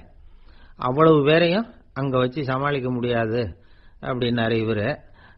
இருந்தாலும் இப்ப அந்த தலைமை குரு என்ன சொன்னார்னா, அதை பத்தி கவலைப்படாத, நான் 100 பேரை அனுப்புறேன். அதுல 99 பேர் வழியிலேயே காணாம போடுவாங்க, ஒருத்தன் மட்டும்தான் வருவான். அவன் அங்க வந்து சேர்ந்துட்டானா நீ ரொம்ப கொடுத்து வச்சவன் அப்படின்னார். இவருக்கு ஒன்றும் புரியல. இருந்தாலும் மறுநாள் அந்த வாலிப லாமா 100 பேரை அழைச்சிட்டு புறப்பட்டார். போற வழியிலேயே பல பேர் அங்கங்க பிச்சுட்டு போயிட்டாங்க அவர் சொன்னது மாதிரியே. வழியில அவங்க ஊர்கள் இருந்ததுதான் காரணம். அப்பா அம்மாவை பார்த்துட்டு வரேன் அப்படின்னு கொஞ்சம் பேர் போனாங்க. சொந்த பந்தத்தை பார்த்துட்டு வரேன் அப்படின்னு கொஞ்சம் பேர். ஒரு வாரம் ஆச்சு. இப்ப மிஞ்சினது 10 பேர் தான். வழியில ஒரு நகரம். அங்க சில பிட்சுக்கள் சந்திச்சாங்க. எங்க மடத்து தலைவர் இறந்துட்டார், உங்கள யாராவது ஒருத்தர் எங்களுக்கு தலைவராக முடியுமா அப்படின்னு கேட்டாங்க. 10 பேரும் தயார். அதுல ஒருத்தரை அழைச்சிட்டு அவங்க போயிட்டாங்க. இன்னொரு ஊர்ல சில பேர் வந்தாங்க, வழி மறிச்சாங்க. நில்லுங்க, எங்க மன்னர் மகளுக்கு திருமணம், அதை நடத்தி வைக்க 3 லாமாக்கள் தேவை அப்படின்னாங்க. இப்படி கொஞ்சம் கொஞ்சமா எல்லாரும் காலி. கடைசியில 2 பேரும் மிஞ்சினாங்க. அங்க ஒரு இளம்பெண் எதிரில் வந்தா. எங்க அப்பா வேட்டைக்கு போயிருக்கிறாரு, இன்னும் திரும்பி வரல, வீட்டுல வேற யாரும் இல்ல, தனியா இருக்க பயமா இருக்கு, யாராவது ஒருத்தர் எனக்கு துணையா இருக்கணும் அப்படின்னு கேட்டுக்கிட்டா. எங்க 2 பேர்ல நீயே ஒருத்தரை தேர்ந்தெடுத்துக்கோ, இல்லைன்னா எங்களுக்குள்ள சண்டை வந்துடும் அப்படின்னாங்க. இப்ப மிஞ்சினவர் ஒருத்தர், அவருக்கும் ஒரு சோதனை வந்தது. ஒரு தர்க்கவாதி எதிரில் வந்தான், உன்னோட வாதம் பண்ணணும்னா. இவனோட வாதம் பண்றேன், அது முடிய ரொம்ப காலம் ஆகலாம், தர்க்கத்துல நான் ஜெயிச்சா அங்க வரேன், இல்லைன்னா இவருடைய சீடன் ஆயிடுவேன் அப்படின்னாரு அவரு. கடைசியா அழைக்க வந்த வாலிபலாமா மட்டும் வெறும் கையோட திரும்பி போனார். அங்க இருந்த வயசான மடாதிபதி கேட்டார், எத்தனை பேர் அங்கிருந்து புறப்பட்டீங்கன்னார். என்னையும் சேர்த்து 101ன்னாரு அவரு. நல்லது, நீயாவது திரும்பி வந்திய, அதுதான் எனக்கு போதும். ஏன்னா நீ தான் எனக்கு உண்மையான வாரிசு. அந்த 100 பேர்ல யாரும் வரமாட்டாங்க அப்படின்னாரு அவர். ஏன்னா அவருக்கு தெரியும் இவர் ஒருத்தர் தான் திரும்பி வருவாருங்கிறது. திபேத்தில் ஒரு பழங்கால பழமொழி உண்டாம், 100 பேர் செல்லலாம், எப்பொழுதாவது ஒருவன் அபூர்வமாக அடைய வேண்டிய இடத்தை அடைவான். இதுதான் அந்த பழமொழி. ஒரு உன்னதமான இலக்கை அடையணும்னா அது அவ்வளவு சுலபமான காரியம் இல்லை. இந்த காலத்து மடாலயம் ஒண்ணு, அதுல ஒரு தலைவர், அவருக்கு வயசாயிட்டது, தனக்கு ஒரு வாரிசை நியமிக்கணும் அப்படின்னு ஆசைப்பட்டார். ரொம்ப கஷ்டப்பட்டு ஒருத்தரை பிடிச்சார், தனக்கு வாரிசா நியமிச்சுட்டு அவர் சமாதி ஆயிட்டார். புதுசா பொறுப்பேற்றுக்கிட்டவர் அப்படியே உட்கார்ந்துருந்தார். அவரை தேடிட்டு பத்திரிகை நிருபர்கள்லாம் வந்தாங்க, கேட்டாங்க. அவர் உங்க பொறுப்புல அவர் பெரியவர் விட்டுட்டு போன இது எவ்வளவு சுமாரா தேரும், எவ்வளவு விட்டுட்டு போனார் அப்படின்னு கேட்டிருக்கிறாங்க. அது என்ன ஒரு 50 லட்சம் இருக்கும் அப்படின்னாராம். அவ்வளவும் பணமா அப்படின்னு கேட்டிருக்காங்க. இல்லைங்க, கடன் அப்படின்னாராம் இவர்.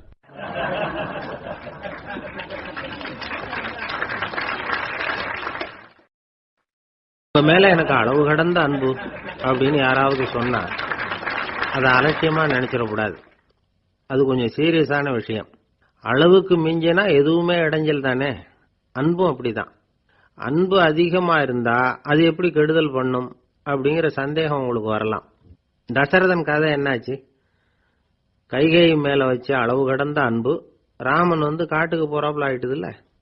தசரதன் எப்பேற்பட்ட அரசன். விஸ்வாமித்திரர் சொல்றார், என்ன மாதிரி முனிவர்களுக்கும் தேவர்களுக்கும் ஏதாவது கஷ்டம் வந்தா முதல்ல முருகன் கிட்ட போவோம், அப்புறம் பரமசிவனை போய் பார்ப்போம், அதுக்கப்புறம் திருமால் கிட்ட போவோம், அப்புறம் பிரம்மன் இந்திரன் இவங்களெல்லாம் போய் பார்ப்போம், இவங்களால எல்லாம் முடியலன்னா கடைசியில் அயோத்திக்கு வருவோங்கிறார். உன்னை விட்டா வேற கதி உண்டோ அப்படின்னு தசரதனை பார்த்து விஸ்வாமித்திரரே சொல்றார். அப்பேற்பட்ட அரசன் தசரதன் கைகேயி காலில் விழறான். உன் பாதங்களை தொட்டு கெஞ்சி கேட்டுக்கிறேன், ராமனை காட்டுக்கு அனுப்பாதேங்கிறான். தசரதனுடைய இந்த நிலைமைக்கு என்ன காரணம்? அவன் கைகேயி மேல வச்ச அளவு கடந்த அன்புதான் காரணம். இப்ப சொல்லுங்க, அன்பா இருந்தாலும் அது அளவுக்கு மீறி போனா கெடுதல் பண்ணுமா பண்ணாதா? அது மட்டும் இல்ல, அளவு கடந்த அன்பு நீதிக்கும் நியாயத்துக்கும் புறம்பான காரியங்களையும் செய்ய வச்சிரும். தசரதன் மிகச்சிறந்த நீதிமான், தர்மத்துக்கு விரோதமா ஒரு காரியமும் செய்யாதவன். அப்பேற்பட்டவன் தன்னுடைய மனைவியை பார்த்து என்ன சொல்றான் தெரியுமா? உனக்காக நான் என்ன செய்யணும் சொல்லு, செய்யறேன். ஒரு குற்றமும் செய்யாத ஒருத்தனை கொல்லணுமா கொல்றேன். மரண தண்டனை விதிக்கப்பட்ட ஒருத்தனை விடுதலை செய்ய சொல்றியா செய்யறேன். எந்த பிச்சைக்காரனையாவது கோடீஸ்வரனாக சொல்றியா ஆக்குறேன், அல்லது கோடீஸ்வரனை பிச்சைக்காரன் ஆக்கணுமா ஆக்குறேன் அப்படிங்கிறான். நீதிக்கு விரோதமான இந்த பாவங்களை செய்யறதுக்கு அப்பேற்பட்ட அரசன் எப்படி துணிஞ்சான்? மனைவி பேர்ல வச்ச அளவு கடந்த அன்புதான் காரணம். திரிசூலம், வஜ்ராயுதம், வாள் இதுகளால தாக்கப்பட்டா கூட அதையெல்லாம் கொஞ்சம் கூட லட்சியம் பண்ணாத ஒருத்தன் காமதேவனுடைய மலர் அம்புகள் தாக்குனா அதை அவனால தாக்கு பிடிக்க முடியல, விழுந்துடுறான். காமதேவனுக்குள்ள மகிமையே அதுதாங்கிறார் துளசிதாசர். அதனாலதான் பெரியவங்கள்லாம் என்ன சொல்றாங்கன்னா, எதையும் அளவுக்கு மீறி செய்யாதேங்கிறாங்க. அப்பா, அம்மா, மனைவி, மக்கள் எல்லார் பேர்லயும் அன்பு அவசியம்தான். ஆனா அந்த அன்பு அறிவுக்கு புறம்பா இருக்கக்கூடாது, அளவுக்கு மீறி இருக்கக்கூடாது. அப்பதான் வாழ்க்கை சுகமா இருக்கும், இல்லைன்னா அவஸ்தை தான். அளவுக்கு மீறின அன்புங்கிறது புரியுது, அது சரி. அறிவுக்கு புறம்பான அன்புங்கிறது எப்படி? ஒரு தாய்க்கு ஜலதோஷம் அல்லது ஏதோ ஒரு தொற்று நோயின்னு வச்சுங்களேன். அந்த அம்மாவுக்கு தன்னுடைய குழந்தை பேர்ல அளவு கடந்த அன்பு. தனக்கு நோய் இருக்கு, அது அடுத்தவங்களுக்கு தொற்றக்கூடியது அப்படின்னு தெரிஞ்சிருந்தோம் அன்பை காட்டுறதுக்காக அந்த குழந்தைக்கு முத்தம் கொடுக்குறேன்னு தூக்கி வச்சுக்கிட்டு கொஞ்சம் ஆரம்பிச்சதுன்னு வச்சுங்க, அது நல்லா இருக்குமா? இதுதான் அறிவுக்கு புறம்பான அன்புங்கிறது. அது மாதிரி விலங்குகள் கிட்ட அன்பாயிருன்னு சொல்றோம். அதுக்காக புலிக்கு முத்தம் கொடுக்க முடியுமா? அப்படி கொடுத்தா அது அறிவுக்கு புறம்பான அன்பு. அதனால அன்பு கூட அறிவுபூர்வமா இருக்கணும் அப்படிங்கறத இன்னைக்கு தகவல் மூலமா நாம புரிஞ்சுக்கணும். இந்த காலத்து காதலன் தன்னுடைய காதலிகிட்ட சொன்னானாம், இதை பாரு, உன் பேர்ல எனக்கு அளவு கடந்த அன்பு. உனக்காக என்ன செய்யணும் சொல்லு, செய்யறேன். நெருப்புல நடக்கணுமா நடக்கிறேன், நீர்ல குதிக்கணுமா குதிக்கிறேன், உயிரையே கொடுக்கணுமா கொடுக்கறேன் அப்படின்னா. சரி, வர்ற ஞாயிற்றுக்கிழமை சாயந்தரம் 6 மணிக்கு இதே இடத்துக்கு வாங்க அப்படின்னு அந்த பொண்ணு. இவன் கொஞ்சம் யோசனை பண்ணி பார்த்துட்டு, அன்னைக்கு மழை பெய்யாம இருந்தா வந்துடுறேன் அப்படின்னு. வயிறு பசிக்குதேங்கிறது சிலரோட கவலை, வயிறு பசிக்க மாட்டேங்குதே அப்படிங்கிறது சில பேரோட கவலை. 2 விதமான கவலைக்கும் வயிறு தான் காரணமா இருக்குது. வயிறு பசிச்சதுன்னா அது இயற்கை, வயிறு பசிக்கலைன்னா அது வியாதி. ஆனா பசியையும் நாம பசிப்பிணி அப்படின்னு தான் சொல்லுவோம். என்ன காரணம்? வியாதியை போக்க வேண்டியது எவ்வளவு முக்கியமோ அதை விட முக்கியம் பசியை போக்க வேண்டியது. ஒரு சமுதாயத்தில் பசிப்பிணியே இருக்கப்படாது, அதுதான் நல்ல சமுதாயம். பசியை போக்கணும்னா சாப்பாடு போடணும், பசியின்மையை போக்கணும்னா வைத்தியம் தான் பண்ணணும். இது சம்பந்தமா எவ்வளவோ ஆராய்ச்சிகள் நடக்குது, நிறைய மருந்து கண்டுபிடிச்சிருக்கிறாங்க. நம்ம உடம்புல பசியை தூண்டக்கூடிய பகுதி எது, இதை முதல்ல தெரிஞ்சுக்கணும் இல்லையா? நாம சாப்பிடுற ஆகாரம் செரிக்கிறதுக்கு எது காரணம் தெரியுமா? நம்ம மூளையோட பின்பகுதி தான் அதுக்கு காரணமா இருக்குதாம். மூளையின் பின்பகுதியில நரம்பு செல்களால் ஆன 2 வகையான ஆரக்சின்கள் தான் பசியை உண்டாக்குது அப்படின்னு கண்டுபிடிச்சிருக்கிறாங்க. 2 ஆய்வாளர்கள் இதை கண்டுபிடிச்சிருக்காங்க. அவங்க 2 பேரும் டெக்சாஸ் பல்கலைக்கழகத்தில் ஹார்வர்டு ஹக்ஸ் மருத்துவ கல்வி நிலையத்தில் பணிபுரிகிறவங்களாம். உண்பது தேவைங்கிறது உணரப்படும் போது மூளையின் அந்த குறிப்பிட்ட பகுதி ஆரக்சின் அப்படிங்கிற ஹார்மோன்களை சுரக்கும். அது பசி உணர்வை தூண்டும் அப்படிங்கிறது தான் அந்த ஆய்வாளர்களின் கண்டுபிடிப்பு. இந்த ஆரக்சின் வேற சில உயிரினங்கள்லயும் உண்டு. இப்போ எலிகளில் கூட இது இருக்குது. அதனால எலிகளை வச்சு இது சம்பந்தமா ஆராய்ச்சி பண்ணாங்க. எலிகள் உடம்புல ஆரக்சினை செலுத்தி பார்த்தாங்க. உடனே என்னாச்சு தெரியுமா? அந்த எலியெல்லாம் பசியால துடிக்க ஆரம்பிச்சுட்டுது. எதையாவது தின்னு பசியை தீர்த்தா போதுங்கிற அளவுக்கு அந்த எலிகள்லாம் அல்லாட ஆரம்பிச்சுட்டுது. இயல்பா சாதாரணமா அந்த எலிகள் எவ்வளவு சாப்பிடுமோ அது மாதிரி 8 முதல் 10 மடங்கு அதிகமான ஆகாரத்தை 1 மணி நேரத்துக்குள்ள சாப்பிட்டு தீர்த்துட்டுதான். சில எலிகளின் மூளையில இந்த ஆரக்சின் அளவை கட்டுப்படுத்தி பார்த்துருக்குறாங்க. உடனே என்னாச்சு தெரியுமா? அதெல்லாம் சாப்பாட்டை கண்டா முகத்தை திருப்பிட்டு போக ஆரம்பிச்சுட்டுதான். அந்த எலிகளுக்கு பசி எடுக்கலையாம். இந்த ஆராய்ச்சியின் அடிப்படையில் பசியை எடுக்காமல் இருக்கிற மனிதர்களுக்கும் பசியை தூண்ட முடியும் அப்படின்னு சொல்லி ஆராய்ச்சியாளர்கள் தெரிவிச்சிருக்கிறாங்க. ஆக ஆரக்சின் தான் பசிக்கு காரணம்ங்கிறது தெரிஞ்சு போச்சு. சரி, இந்த ஆரக்சின் அப்படின்னா என்ன? அது ஒரு கிரேக்க சொல். அதுக்கு பசின்னு அர்த்தம். நம்ம ஆளுங்களுக்கெல்லாம் பசியை தூண்டுறதுக்கு மருந்து தேவையில்லை, பசியை குறைக்கிறதுக்கு தான் மருந்து தேவை. ஒரு அம்மா டாக்டரை தேடி வந்தாங்களாம். டாக்டர், எங்க வீட்டுக்காரருக்கு திடீர்னு அகோர பசி, நிறைய சமைச்சு போடுறேன், அவ்வளவையும் சாப்பிட்டுட்டு கீழே கிடக்கிற குப்பை கூலங்களையும் எடுத்து சாப்பிட ஆரம்பிச்சுடுறார், என்னன்னு கவனிச்சு பாருங்க அப்படின்னாங்களாம். எவ்வளவு நாளா அப்படி இருக்குதுன்னு கேட்டிருக்காரு டாக்டர். 1 வாரமா அப்படி இருக்குதுன்னாங்களாம். இவ்வளவு நாளா ஏன் சும்மா இருந்தீங்க, ஆரம்பத்திலேயே இங்க அழைச்சிட்டு வர வேண்டியது தானே அப்படின்னாராம் டாக்டர். அது ஒண்ணுமில்லை டாக்டர், வீடு பூரா சுத்தமாகட்டுமேன்னு பார்த்துக்கிட்டு இருந்தேன் அப்படின்னாங்களாம் அந்த அம்மா.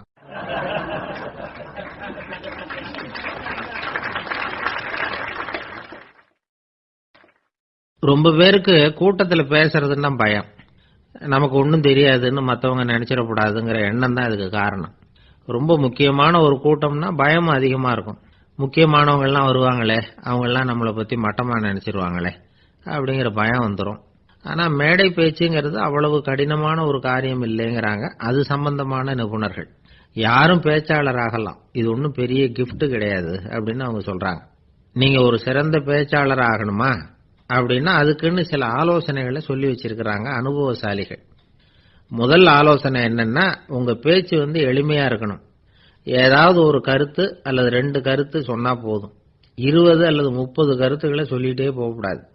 2வது ஆலோசனை, நீங்க என்ன பேச போறீங்கிறது முதல்ல உங்களுக்கு நல்லா புரியணும்.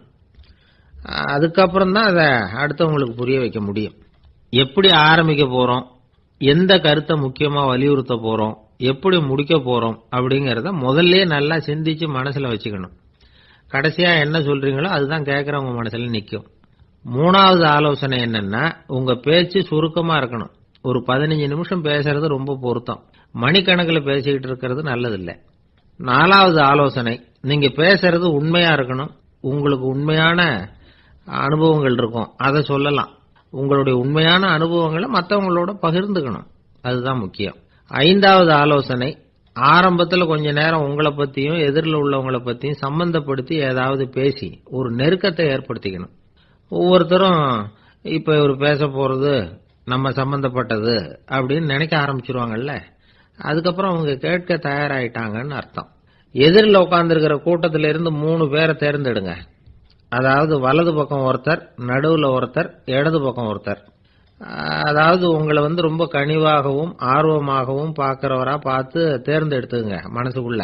நீங்க பேசும்பொழுது என்ன பண்ணணும்னா, இவங்களை நேருக்கு நேரா மாறி மாறி பார்த்துக்கிட்டே பேசுனீங்கன்னா நீங்க ஏதோ ஒட்டுமொத்த கூட்டத்தையும் பார்த்து பேசுறதாக ஒரு உணர்வு அதை ஏற்படுத்திவிடும். 6வது ஆலோசனை என்னன்னா, சொற்பொழிவுன்னா நீங்க பேசணும், படிக்கப்படாது. எழுதி படிக்கிறது நல்லா இருக்காது. குறிப்புகள் வேணும்னா வச்சுக்கலாம். படிக்கிறது பேப்பர்ல இருந்து வர்றது மாதிரி இருக்கும், பேசுறது இதயத்திலிருந்து வர்றது மாதிரி இருக்கும். அப்புறம் 7வது ஆலோசனை சொல்றாங்க. அது என்னன்னா, மேடையில ஏறி நின்ன உடனே இயல்பா மூச்சு இழுத்து விட்டுங்க, இயல்பு நிலைக்கு வாங்க, அதுக்கப்புறம் இயல்பா பேச ஆரம்பிக்கலாம் அப்படிங்கிறாங்க. இவ்வளவும் பேச்சு கலையில் வல்லுநர்களா இருக்கிறவங்க சொல்லுகிற ஆலோசனைகள். இதையெல்லாம் கடைபிடிச்சா நமக்கும் அதுக்கும் வெகு தூரம்னு நினைச்சுக்கிட்டு இருந்த ஒண்ணு இப்ப கிட்டத்துல நெருங்கி வந்துரும். நாம சொல்றபடியெல்லாம் அது கேட்கும். ஒரு பேச்சாளர், அவருக்கு சுருக்கமாவே பேச தெரியாது. மேடையில ஏத்தி விட்டுட்டா போதும், ஆரம்பிச்சிருவார், நிறுத்த மாட்டார், பேசிக்கிட்டே இருப்பார். ஒரு தடவை அவர் ஒரு கூட்டத்துல ரொம்ப நேரம் பேசிக்கிட்டே இருக்கிறார். எதிரில் பொறுமை இழந்த ஒருத்தர் தன்னுடைய கை கடிகாரத்தை காட்டினார். அதை கவனிச்ச பேச்சாளர், மன்னிக்கணும், கை கடிகாரம் நான் கொண்டுகிட்டு வர மறந்துட்டேன், அதுதான் நேரம் போனதே தெரியல அப்படின்னு சொல்லியிருக்கிறார். இதுக்கு அவரு சொன்னாராம் கோபமா, ஏய்யா கடிகாரத்தை தான் பார்க்க முடியல, மறந்துட்டேன், பக்கத்துல மாட்டிருக்கிற காலண்டரையாவது பார்க்கப்படாதா அப்படின்னாராம்.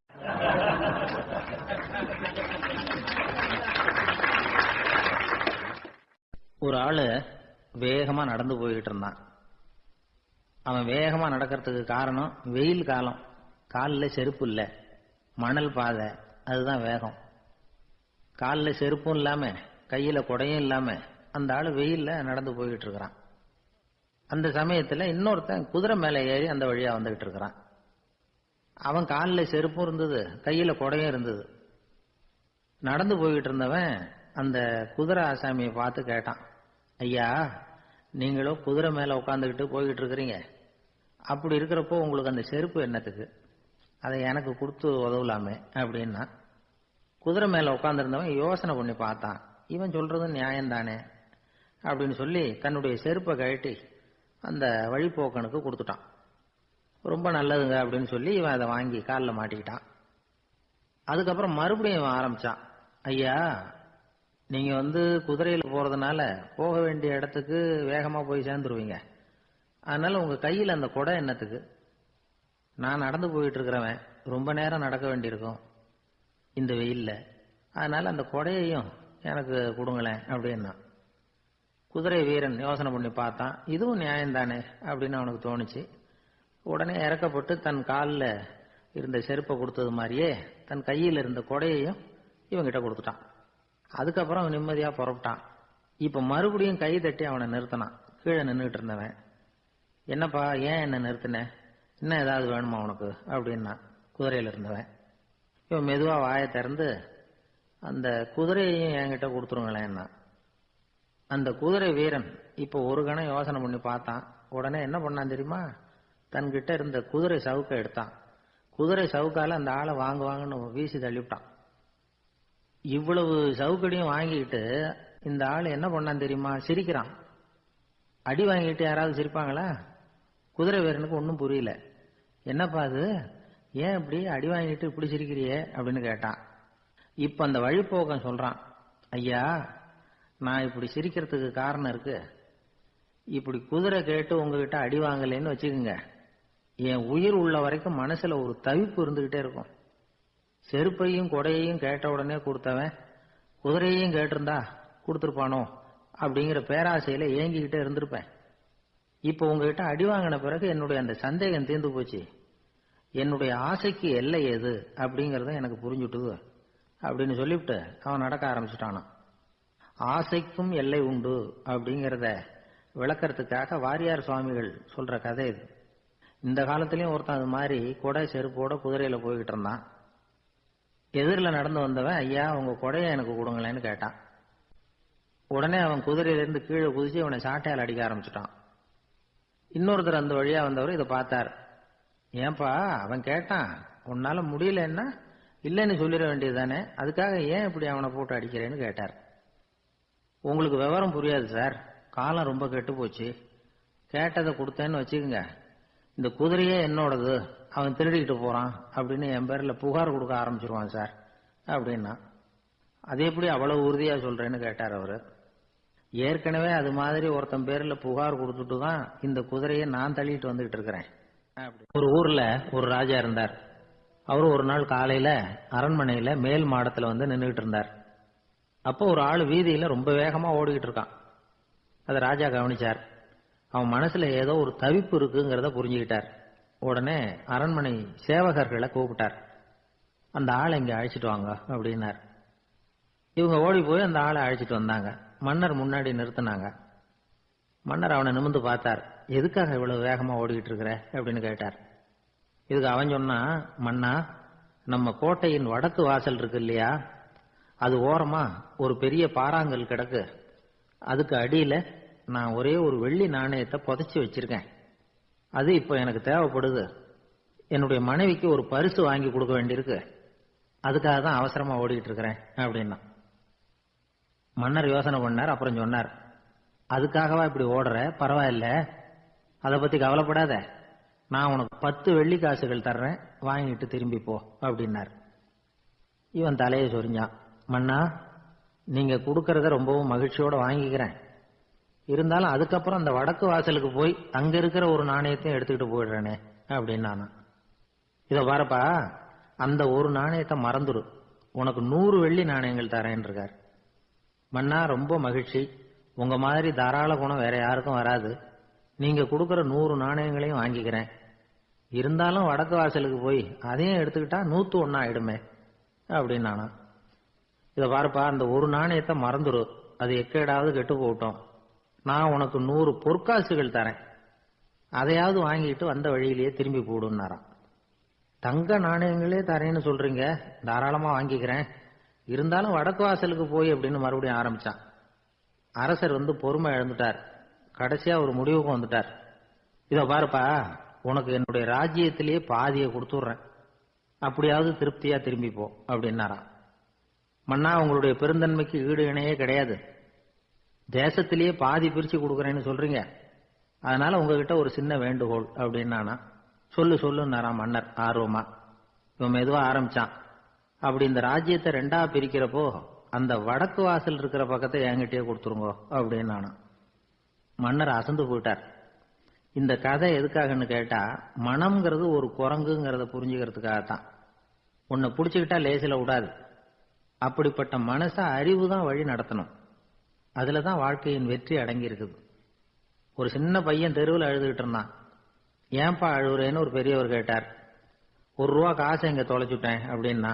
சரி அதுக்காக அழாத, அதுக்கு பதிலா 10 ரூபா தரேன், இந்தா வச்சுக்கோன்னு கொடுத்தாரு. அந்த 10 ரூபாய வாங்கி சட்டப்பையில போட்டுக்கிட்டு அதை விட அதிகமா சத்தம் போட்டு அழ ஆரம்பிச்சுட்டான். மறுபடியும் ஏண்டா அழறேன்னு கேட்டார் பெரியவர். அந்த 1 ரூபாயும் கிடைச்சிட்டுதுன்னா இப்ப என்கிட்ட 11 ரூபா இருக்குமே, இப்ப 10 ரூபா தானே இருக்கு அப்படின்னு சொல்லிவிட்டு அழறான். எனக்கு தெரிஞ்ச ஒருத்தர் இருக்கார். அவரு ஒரு பெரிய காவல்துறை அதிகாரி, ரொம்ப கண்டிப்பானவர், அவரை கண்டாவே எல்லாரும் பயப்படுவாங்க. அப்படிப்பட்டவர் வீட்டுக்கு போனா அப்படியே அடியோட மாறிடுவார். அங்க போய் பாத்தீங்கன்னா குழந்தைகளோட குழந்தையா அவர் விளையாடிட்டு இருப்பார். அலுவலக சமயத்துல பாத்தீங்கன்னா குதிரை முதுகுல அவர் உட்கார்ந்துருப்பார். வீட்டுல பாத்தீங்கன்னா அவர் முதுகுல குழந்தை உட்கார்ந்துருக்கும். அவரு குதிரை மாதிரி போயிட்டு இருப்பார். இது எப்படிங்க முடியுது உங்களால அப்படின்னு கேட்டாங்க. அது ஒண்ணுமில்ல, இங்க வீட்டுக்கு வந்த உடனே என்னோட மனசை தனியா எடுத்து வச்சிருவேன் அப்படின்னார். அது என்னங்க உங்க சட்டப்பையிலியா இருக்குது மனசு, அது தனியா எடுத்து வைக்கிறதுக்கு அப்படின்னு கேட்டாங்க. அப்படி இல்லைங்க, இது ஒரு பயிற்சி, மனப்பயிற்சி, அவ்வளவுதான் அப்படின்னார். இப்படி சமயம் பார்த்து மனசை தனியா வச்சுட தெரிஞ்சவங்க வாழ்க்கையில எப்பவும் உற்சாகமா இருப்பாங்க அப்படிங்கிறது பெரியவங்க கருத்து. ஒரு டாக்டர் ஆஸ்பத்திரியில் இருக்கிற வரைக்கும் டாக்டரா இருக்கலாம். அவர் மனைவிகிட்டையும் அவர் டாக்டரா இருக்க வேண்டிய அவசியம் இல்லை. ஒரு வக்கீல் கோர்ட்ல இருக்கிற வரைக்கும் வக்கீலா இருக்கலாம். வீட்டுக்கு வந்ததுக்கு அப்புறமும் வக்கீலா இருக்க வேண்டிய அவசியம் கிடையாது. வீட்டில் குழந்தைகள்கிட்ட விளையாடும் பொழுதும் அதுகள்கிட்ட ஃபீஸ் கேட்டுக்கிட்டு இருக்கக்கூடாது. நாம எப்படி இருக்கணும்னு பெரியவங்க சொல்றாங்கன்னா, மனசோட சேரப்படாதான். அப்படி சேராம வாழ்க்கையை கவனிக்கணுமா. மனசை அப்படியே தனியா எடுத்து பக்கத்துல வச்சுடணும். அப்படின்னா அதை அப்படியே தூக்கி எறிஞ்சுடு அப்படின்னு அர்த்தம் இல்லை. ஏன்னா மனசுங்கிறது நமக்கு உபயோகப்படக்கூடிய ஒண்ணுதான். எப்ப எப்போ அது தேவையோ அப்பப்போ எடுத்து உபயோகப்படுத்திக்கணும். தேவைப்படுறப்போ எடுத்து கண்ணாடியை மாட்டிக்கிறோம்ல, படிக்கும் பொழுது கண்ணாடி தேவைப்படுது, எடுத்து மாட்டிக்கிறோம் இல்லையா? அது மாதிரி கணக்கு போடுறதுக்கு மனசு தேவை. கடைக்கு போய் ஒரு பொருள் வாங்குறோம், காசு கொடுக்குறோம், மீதி சில்லறை சரியா இருக்கா அப்படின்னு எண்ணி பார்த்து வாங்க வேண்டியிருக்கு. அந்த சமயத்துல மனசை எடுத்து தனியா வச்சுட்டேன் அப்படின்னு சொல்லிட்டு இருக்கக்கூடாது. பரீட்சைக்கு படிக்க வேண்டியிருக்குது, படிச்சதையெல்லாம் அப்படியே நினைவுல வச்சுக்க வேண்டியிருக்கு. அந்த சமயத்துல மனசை தூக்கி எறிஞ்சுட்டேன் சார் அப்படின்னு சொல்லிட்டு இருக்கக்கூடாது. அப்படி சொன்னா பரீட்சை நம்மளை தூக்கி எறிஞ்சிடும். அதனால தேவைப்படுறப்போ மனசை உபயோகப்படுத்தணும், தேவையில்லாதப்போ அது தனியா ஓய்வு எடுத்துக்க விட்டுடணும். இப்படி நாம பழக்கப்படுத்திக்கிட்டா வாழ்க்கைங்கிறது நமக்கு புதுசா தெரியுமா. மனசுக்கும் ஒரு சக்தி கிடைக்கும். எந்திரங்களுக்கு ஓய்வு கொடுக்குற மாதிரி மனசுக்கும் ஓய்வு கொடுக்கணும், இல்லைன்னா அது களைச்சு போயிடும். குழந்தைகள் மனசை சுமந்துகிட்டு இருக்கிறது இல்ல. இது முதியவர்கள் குழந்தைகள் கிட்டே இருந்து கத்துக்க வேண்டிய ஒரு பாடம். ஆனாலும் இந்த கால குழந்தைகள் கிட்ட ரொம்ப எச்சரிக்கையா இருக்க வேண்டியிருக்கு. ஒரு தாத்தாவும் பேரனும் விளையாடிக்கிட்டு இருக்கிறாங்க. தாத்தா எனக்கு சைக்கிள் ஓட்ட கத்து கொடு அப்படிங்கிறான் பேரன். சைக்கிள் உயரம் கூட இல்லை, அதுக்குள்ள சைக்கிள் ஓட்டணுமா அப்படின்னாரு தாத்தா. ஏன் தாத்தா, ரயில் ஓட்டுறாரு, அவர் என்ன ரயில் நீளமா இருக்கார் அப்படின்னு கேட்டானா அந்த பையன். ஒரு ஊர்ல ஒரு மன்னர் இருந்தார். அழகான அரண்மனையில அவர் இருந்தார். அந்த அரண்மனையை விட அழகா ஒரு மாளிகையை அந்த ஊர்லயே வேற ஒருத்தன் கட்டியிருந்தான். அப்படி கட்டி முடிச்சதுல அவனுக்கு ரொம்ப பெருமை. எத்தனையோ செல்வந்தர்கள்லாம் பார்த்துட்டு, இந்த மாளிகையை விலைக்கு கொடுத்துடுறியா, எவ்வளவு விலை சொன்னாலும் சரி நாங்க வாங்கிக்கிறதுக்கு தயாரா இருக்கோம் அப்படின்னு சொல்லி கேட்டு பார்த்துட்டாங்க. நான் இதை விற்கிறதுக்கு தயாரா இல்லை அப்படின்னு சொல்லிவிட்டான். அவ்வளவு சிறப்பா கலை அம்சத்தோடு அதை கட்டி முடிச்சிருக்கிறான். அதுவே ஒரு பெரிய அரண்மனை மாதிரி இருந்ததுன்னா பாத்துங்களேன். சுற்றிலும் அழகான பூந்தோட்டம். ஒரு நாள் அவன் எங்கேயோ வெளியூர் போயிட்டு திரும்பி வந்துகிட்டு இருக்கிறான். அப்போ அந்த மாளிகை தீப்பெட்டி எரிஞ்சுக்கிட்டு இருக்கு. பதறி போட்டான். விலைக்கு கேட்டவங்க யாராவது இதை செஞ்சிருக்கணும், இல்லைன்னா மன்னரே செய்த சதியோ என்னவோ, இப்படிலாம் அவனுக்கு சந்தேகம். ஒரு மூலையில உட்காந்து அழ ஆரம்பிச்சுட்டான். அந்த சமயத்துல அவனுடைய மகன் அங்க ஓடி வந்தான்.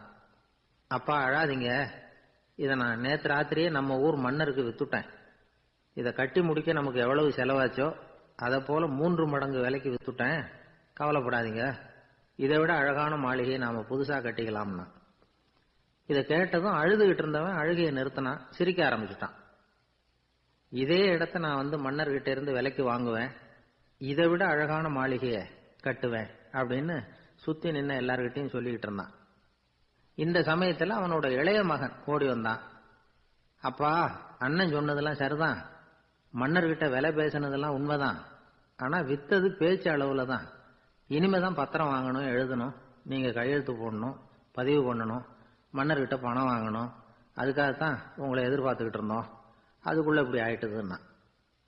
இப்ப சிரிச்சுக்கிட்டு இருந்தாவன் சிரிப்பை நிறுத்தினான். மறுபடியும் குழந்தை மாதிரி அழ ஆரம்பிச்சுட்டான். இது ஒரு சம்பவம். இதுல இருந்து என்ன தெரியுது?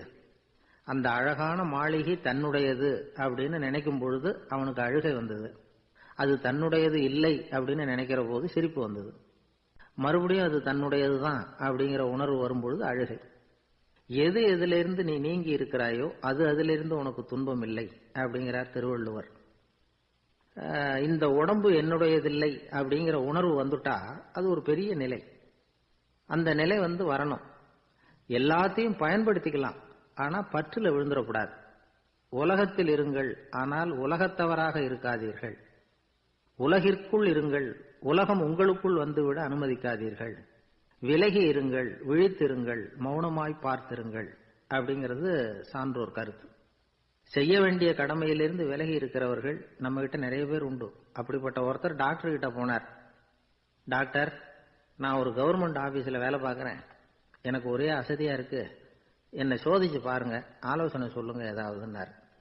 டாக்டர் அவரை பரிசோதனை பண்ணி பார்த்துட்டு சொன்னார், இதோ பாரு, உனக்கு இப்போ தேவைப்படுறது முழு ஓய்வு. நீ எவ்வளவு சீக்கிரமா ஆபீஸுக்கு போறியோ அவ்வளவுக்கு உனக்கு நல்லது அப்படின்னாராம். ஒரு ஊர்ல ஒரு ஆள் இருந்தான். கற்பனையிலேயே காலத்தை கடத்திக்கிட்டு இருந்தான். ஒரு நாள் ஒரு மரத்தடியில உட்கார்ந்துருந்தான். அவனுக்கு பசிக்கிற மாதிரி தெரிஞ்சது. உடனே கற்பனையிலேயே சாப்பிட ஆரம்பிச்சுட்டான். அதாவது எதிரில் இலை போட்டு சாப்பாடு போடப்பட்டிருக்கிறதாகவும் அதை இவன் சாப்பிட்றதாகவும் நினைச்சுக்கிட்டு கையை மட்டும் வாய்க்கும் தரைக்குமா அப்படியும் இப்படியும் கொண்டுகிட்டு போய் பாவனை பண்ணிக்கிட்டே இருக்கிறான். தூரத்துல இருந்து பாக்குறவங்களுக்கு இவன் ஏதோ பலமான விருந்து சாப்பிட்டுட்டு இருக்கிறான் அப்படின்னு தான் தோணும். அது மாதிரியே பண்ணிட்டு இருந்தான். அந்த வழியா ஒரு சன்னியாசி வந்துகிட்டு இருந்தார். இவனை பார்த்தார். என்ன இவன் இப்படி பண்ணிட்டு இருக்கிறானே அப்படின்னு நினைச்சாரு. கொஞ்ச நேரம் அவனையே உத்து பார்த்துக்கிட்டு இருந்தார். இவரை பார்த்ததும் அவன் இன்னமும் சுவாரஸ்யமா சாப்பிட ஆரம்பிச்சுட்டான். அப்பப்பா என்ன இது, இந்த குழம்பு இவ்வளவு காரமா இருக்கு, என்னுடைய நாக்கே எரிஞ்சு போடும் போல இருக்கு அப்படின்னு சொல்லிட்டு பக்கத்துல ஒரு குவளையை எடுத்து தண்ணி குடிக்கிறது மாதிரி பாவனை பண்றான். அப்பாடா இப்ப கொஞ்சம் பரவாயில்ல அப்படின்னு சொல்லிட்டு குவளையை கீழே வைக்கிறது மாதிரி ஒரு பாவனை பண்றான். சன்னியாசி பார்த்தார். என்னப்பா சாப்பாட்டுல காரம் அதிகமோ அப்படின்னார். ஆமா சுவாமி, ஞாபகம் மறதியில் கொஞ்சம் மிளகாய் அதிகமா சேர்த்துக்கிட்டேன் அப்படின்னா. சரி சாப்பிடு அப்படின்னு சொல்லிட்டார். அவன் சாப்பிட்டு முடிக்கிற வரைக்கும் பொறுமையா உட்காந்துருந்தார். அவன் அப்பாடா அப்படின்னு சொல்லிட்டு மறுபடியும் தண்ணி எடுத்து குடிச்சான். எல்லாம் கற்பனையிலேயே. அதுக்கப்புறம் சன்னியாசி பேச ஆரம்பிச்சார். இதை பாருப்பா, உன்னுடைய கற்பனையை நான் மெச்சுறேன். இருந்தாலும் உன் சாப்பாட்டுல ஒரு இனிப்பையும் வச்சிருக்கலாமே, ஏன் மிளகாய அளவுக்கு அதிகமா போட்டுட்டு அவஸ்தைப்படுறேன் அப்படின்னார். அவன் யோசிக்க ஆரம்பிச்சான். அதுக்கப்புறம் இவர் சொன்னார், இதை பாருப்பா, இனிமேல உன்னுடைய கற்பனையும் உயர்ந்ததாக இருக்கட்டும் அப்படின்னு உபதேசம் பண்ணிவிட்டு போனார். எப்பவும் உயர்வை பத்தியே சிந்திக்கணும். உயர்வு கிடைக்கலன்னா கூட அப்படி சிந்திக்கிறத நிறுத்தப்படாது அப்படிங்கிறார் திருவள்ளுவர். உள்ளுவது எல்லாம் உயர் உள்ளல், மற்ற அது தள்ளினும் தள்ளாமை நீர்த்து. ஊக்கம் இல்லாம உலகத்துல வாழ்ந்து பிரயோஜனம் இல்லை. அதனால உயர்வாகவே சிந்திக்கணும். அது நம்மளை ஊக்கப்படுத்தும். இது பெரிய ஒரு வாக்கு. இந்த உலகத்துல கற்பனையிலேயே வாழ்கிற சில கஞ்சர்களும் உண்டு. அதாவது 2 கஞ்சர்கள், 2 பேரும் பக்கத்து பக்கத்து ஊர்ல இருந்தாங்க. பொங்கல் சமயம். ஒரு கஞ்சன் தன்னுடைய மகனை கூப்பிட்டான். இதோ பாருப்பா, பக்கத்து ஊர்ல என்னுடைய நண்பன் ஒருத்தன் இருக்கிறான், அவனுக்கு பொங்கல் பரிசு ஏதாவது கொடுக்கணும். நான் ஒரு 4 ஆட்டுக்குட்டியை தரேன், நீ கொண்டுகிட்டு போய் கொடுத்துட்டு வந்து விடுறியா அப்படின்னு கேட்டான். சரி நான் புள்ள, ஒரு பைய கையில் எடுத்துக்கோன்னா. அவன் எடுத்துக்கிட்டான். இந்த ஆட்டுக்குட்டி பிடிச்சிக்கோ அப்படின்னு சொல்லி ஒவ்வொன்னா போடுறேன் பார் அப்படின்னு சொல்லிட்டு 1 2 3 4 அப்படின்னு எண்ணிக்கிட்டே வெறும் சைகையாலேயே ஆட்டுக்குட்டியை பிடிச்சி போடுறது மாதிரி பாவனை பண்ணிட்டு இருக்கிறான். அவன் பிள்ளையும் அது ரொம்ப அக்கறையா வாங்கிக்கிறது மாதிரி வாங்கிட்டு அந்த பைய தூக்கிட்டு அடுத்த ஊருக்கு போறான். இவன் அங்க போய் சேர்ந்த நேரத்துல அந்த கஞ்சன் ஊர்ல இல்ல, எங்கேயோ வெளியில போயிருக்கிறான். அவனோட புள்ள மட்டும்தான் வீட்டுல இருந்தான். இவன் அவன்கிட்ட, இதை பாரு, எங்க அப்பா உங்க அப்பாவுக்கு ஆட்டுக்குட்டி கொடுத்து அனுப்பியிருக்கிறாரு, பிடிச்சிக்கோ அப்படின்னு சொல்லி பாவனையிலேயே ஒவ்வொன்னா எடுத்து அவன்கிட்ட கொடுத்துட்டான். அவனும் வாங்கிட்டான் வாங்கறது மாதிரி. அப்புறம் சொன்னான், சரிப்பா நானும் பதிலுக்கு ஏதாவது ஒன்னுகிட்ட கொடுக்கணும் இல்லையா, அதனால அந்த பைய புடி, ஒரு 10 எலுமிச்சம்பழம் தரேன், பதிலுக்கு அதை நீ எடுத்துட்டு போ அப்படின்னு சொல்லி கையாலேயே ஒவ்வொன்னா எடுத்து போடுறது மாதிரி பாவனை பண்ணிவிட்டான். அவனும் ரொம்ப நன்றி அப்படின்னு சொல்லிவிட்டு அதை வாங்கிட்டு போயிட்டான். கொஞ்ச நேரம் கழிச்சு வெளியில போயிருந்த அப்பங்காரன் திரும்பி வந்தான். உள்ள சொன்னான், அப்பா, உன்னோட நண்பர் அவருடைய மகன் மூலமா உனக்கு 6 ஆட்டுக்குட்டி கொடுத்து அனுப்பியிருந்தார், நானும் பதிலுக்கு ஒரு 10 எலுமிச்சம்பழம் கொடுத்து அனுப்பியிருக்கிறேன் அப்படின்னா. எப்படிடா கொடுத்தேன்னு கேட்டார் அப்பா. இப்படிதான் கொடுத்தேன்னு சொல்லி சைகையிலேயே காட்டினான். இதை பார்த்ததும் அப்பங்காரனுக்கு பயங்கரமா கோபம் வந்துட்டுது. பலார்னு அரைஞ்சுட்டான் பையனு. ஏன்பா அரைஞ்ச, 10 எலுமிச்சம்பழம் கொடுத்துட்டேனே அப்படிங்கிறதுக்காகவா அப்படின்னு கேட்டான். அது கூட பரவாயில்ல, நீ காட்டுற சைகையை பார்த்தா ஆரஞ்சு பழம் சைஸுக்கு இருக்குதே, அவ்வளவு பெருசா ஏன் கொடுத்த, அதுதான் எனக்கு கோபம் அப்படின்னு. ஒரு ஊர்ல ஒரு குரு இருந்தார், ஜென் குரு. அவரை தேடிட்டு ஒரு மன்னர் வந்தார். வந்தவர் ஜப்பான் மன்னர். தோட்டக்கலையை பத்தி தெரிஞ்சுட்டு போறதுக்காக அவர் வந்தார். எப்படி தோட்டம் அமைக்கிறது அப்படிங்கறத பத்தி அந்த குரு விவரமா சொல்லி கொடுத்தாரு. 1 நாள் 2 நாள் இல்ல, 3 வருஷம் கத்து கொடுத்தார். அதுக்கப்புறம் சொன்னார், நான் கத்து கொடுத்துட்டேன், இனிமே நீங்க போகலாம், போய் தோட்டம் அமைக்கலாம், அதுதான் உங்களுக்கு பரீட்சை.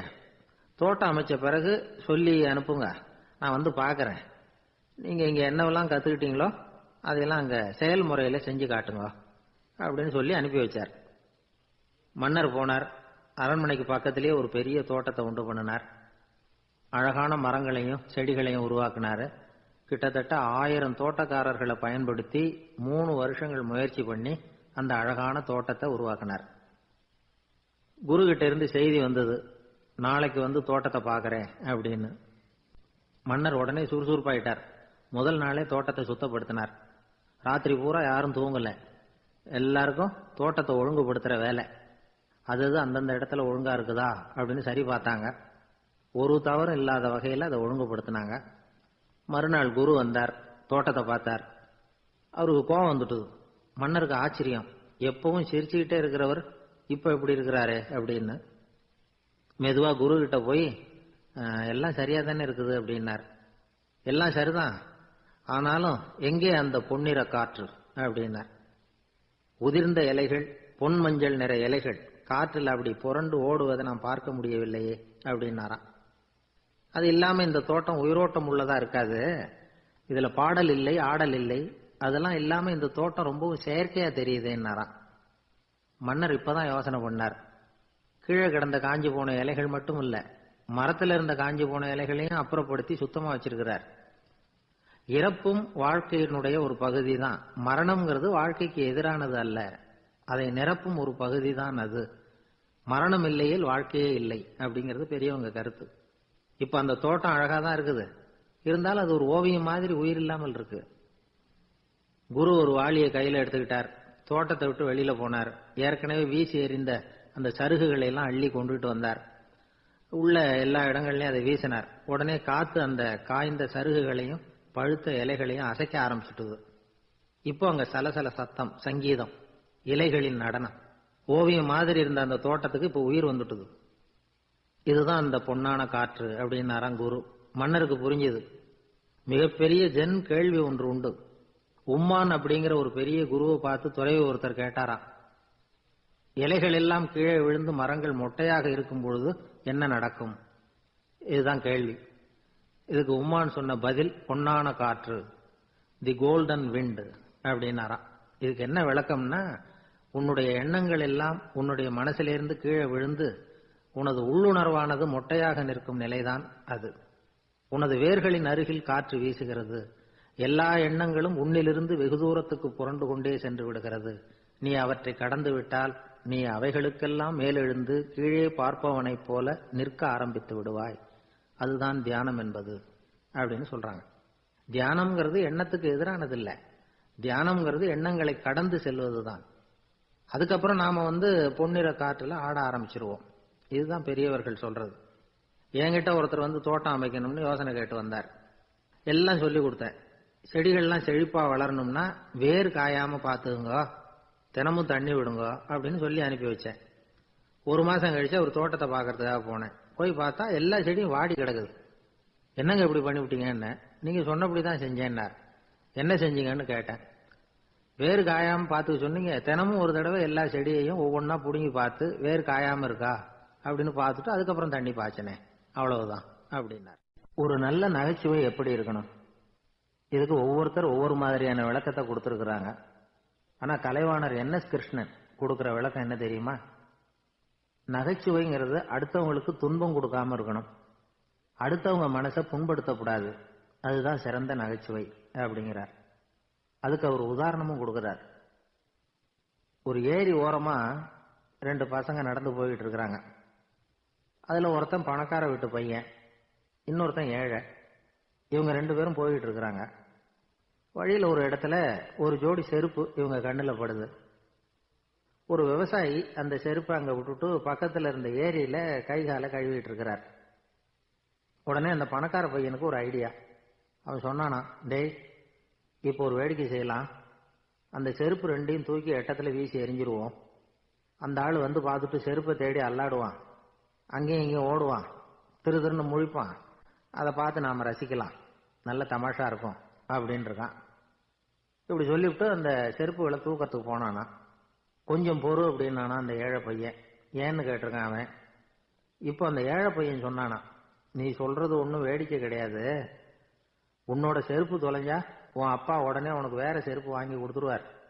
ஆனா அந்த ஆளுக்கு இந்த செருப்பு தொலைஞ்சதுன்னா வேற புதுசா வாங்கறதுக்கு வாயையும் வயத்தையும் கட்டி பணத்தை சேர்க்க வேண்டியிருக்கும். அதனால நான் ஒரு வேடிக்கை சொல்றேன், அது மாதிரி செய், அது இன்னமும் தமாஷா இருக்கும் அப்படின்னு நானா. எப்படி அது சொல்லுன்னு இருக்கான் அவன். செருப்பு ரெண்டும் அது இருக்கிற இடத்துலயே இருக்கட்டும். உன் சட்டப்பையிலிருந்து ஒரே ஒரு ரூபாய் நாணயத்தை எடு, அதை அந்த செருப்பு மேல அதோட குதிகால் பகுதியில வச்சுட்டு நாம 2 பேரும் அந்த மரத்துக்கு பின்னாடி ஓடி போய் மறைஞ்சு நின்னுக்குவோம். அப்புறம் பாரு வேடிக்கைய அப்படின்னா. அதே மாதிரி 1 ரூபா காசு செருப்பு மேல வச்சுட்டு இவங்க 2 பேரும் மறைஞ்சு நின்னுக்கிட்டாங்க. கொஞ்ச நேரத்துல அந்த விவசாயி வந்தார். காலில் உள்ள மண்ணை தட்டிவிட்டு செருப்பை மாட்டுறதுக்காக போனார். அங்க இருந்த காசு கண்ணுல போட்டுட்டுது. அவருக்கு ஆச்சரியமா போச்சு. அதை கையில எடுத்து பாக்குறார். 4 பக்கமும் திரும்பி திரும்பி பாக்குறார், யார் இதை வச்சிருப்பான்னு. கடைசியில ஆகாயத்தை பாக்குறார். ஆண்டவா, இது உன்னோட கருணை தான். நீதான் யாரோ புண்ணியவான் மனசுல தர்மம் பண்ற எண்ணத்தை உண்டாக்கி இருக்கிற. அந்த புண்ணியவான் நல்லா இருக்கணும் அப்படின்னு வாழ்த்தி அந்த காசை கண்ணுல ஒத்திக்கிட்டாராம். மறைஞ்சிருந்து பார்த்துக்கிட்டு இருந்த ஏழை பையன் இப்படி சொன்னான், பாத்தியா, உன்னை புண்ணியவான்னு வாழ்த்திக்கிட்டு போறார் அந்த ஆள். அவருக்கும் சந்தோஷம், அதை பார்த்து நமக்கும் சந்தோஷம். உனக்கு 1 ரூபாங்கிறது ஒரு பெரிய விஷயம் இல்லை, ஆனா அதனால நமக்கு கிடைச்சிருக்கிற மகிழ்ச்சி ரொம்ப உயர்வானது அப்படின்னு நானும். வேடிக்கையும் கிண்டலும் இது மாதிரி அடுத்தவங்களுக்கு இடைஞ்சலா இல்லாம இருக்கணும் அப்படிங்கிறார் கலைவாணர். ஆனா பாருங்க, அவருக்கே இடைஞ்சலா வர்ற விஷயங்களை கூட அவர் வேடிக்கையா தான் எடுத்துக்கிட்டாராம். ஒரு தடவை ஒருத்தர் கலைவாணர்கிட்ட வந்து, ஐயா, என் குழந்தை செத்து போச்சு அப்படின்னு சொல்லி அழுதாராம். உடனே இவர் அவருக்கு 100 ரூபாய் பணத்தை கொடுத்து, இந்தாங்க அடக்கம் செய்யுங்க அப்படின்னு சொல்லி அனுப்பி வச்சாராம். 1 வருஷம் கழிச்சு மறுபடியும் அதே ஆள் வந்திருக்கார். இவர் மறந்துருப்பாருங்கிற நினைப்புல, அண்ணே என் குழந்தை இறந்து போச்சுண்ணே அப்படின்னாராம். இவர் மறுபடியும் 100 ரூபாய் கொடுத்து ஆறுதல் சொல்லி அனுப்பி வச்சாராம். 7-8 மாசம் கழிச்சு மறுபடியும் அதே ஆள் வந்திருக்கார்.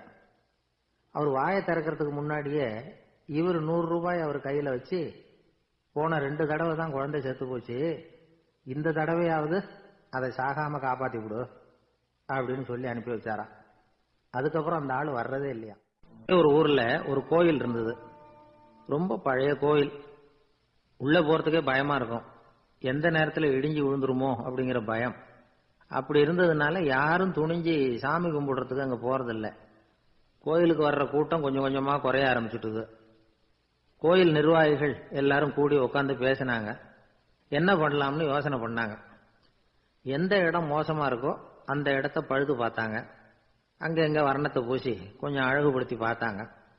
ஏதோ இந்த ஊர்ல கோயில்னு ஒண்ணு இருக்கு, அது மக்களுக்கு தெரியணும் அப்படிங்கிறதுக்காகத்தான் இப்படிலாம் பண்ணாங்க. இருந்தாலும் கோவில் இருக்கிற நிலைமை மக்களுக்கு தெரியும், அதனால அங்க வர்றது குறைச்சிக்கிட்டாங்க அவங்க. ஒரு கட்டத்துல யாருமே வர்றதில்லை, நிலைமை அந்த அளவுக்கு ஆயிட்டுது. மறுபடியும் கோவில் நிர்வாகிகள் கூட்டம் நடந்தது. இந்த கூட்டம் கூட கோயிலுக்கு உள்ள நடக்கல, இடிஞ்சு விழுந்துருமோங்கிற பயம். அதனால வெளியில தான் உட்காந்து கூட்டத்தை நடத்தினாங்க.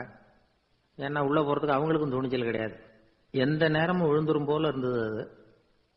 அது வழியா போறவங்க கூட வேகமா அந்த இடத்த கடந்து போக ஆரம்பிச்சுட்டாங்க. கோவில் நிர்வாகிகள் வெளியில உட்காந்து கூட்டம் போட்டாங்க இல்லையா, அந்த கூட்டத்துல 4 தீர்மானங்களை நிறைவேற்றினாங்க. அது என்ன 4 தீர்மானம்னா, முதல் தீர்மானம், இந்த கோவிலை இடிப்பது அப்படிங்கிற முடிவை இந்த கமிட்டி மிகவும் வருத்தத்துடன் ஏற்றுக்கொள்ளுகிறது அப்படின்னு நிறைவேற்றினாங்க. இதுக்கு பதிலா இன்னொரு கோவிலை உடனடியாக கட்டி முடிச்சுடணுங்கிறது 2வது தீர்மானம். 3வது தீர்மானம் என்ன தெரியுமா, பழைய கோவிலின் கதவுகள், அதிலிருந்து பிரிச்சு எடுக்கிற செங்கல், இதையே புது கோவில் கட்டுவதற்கு பயன்படுத்திக் கொள்ள வேண்டியது. பழைய கோவில் இருந்த மாதிரியே அதே வடிவத்தில் புது கோவிலையும் கட்ட வேண்டியது. பழைய கோவிலின் அஸ்திவாரத்தை அப்படியே வச்சுக்கிட்டு அதுக்கு மேல நாம கோயிலை கட்டிக்க வேண்டியது. இதுதான் 3வது தீர்மானம். இதையும் கமிட்டி முழு மனசோட ஏத்துக்கிட்டது.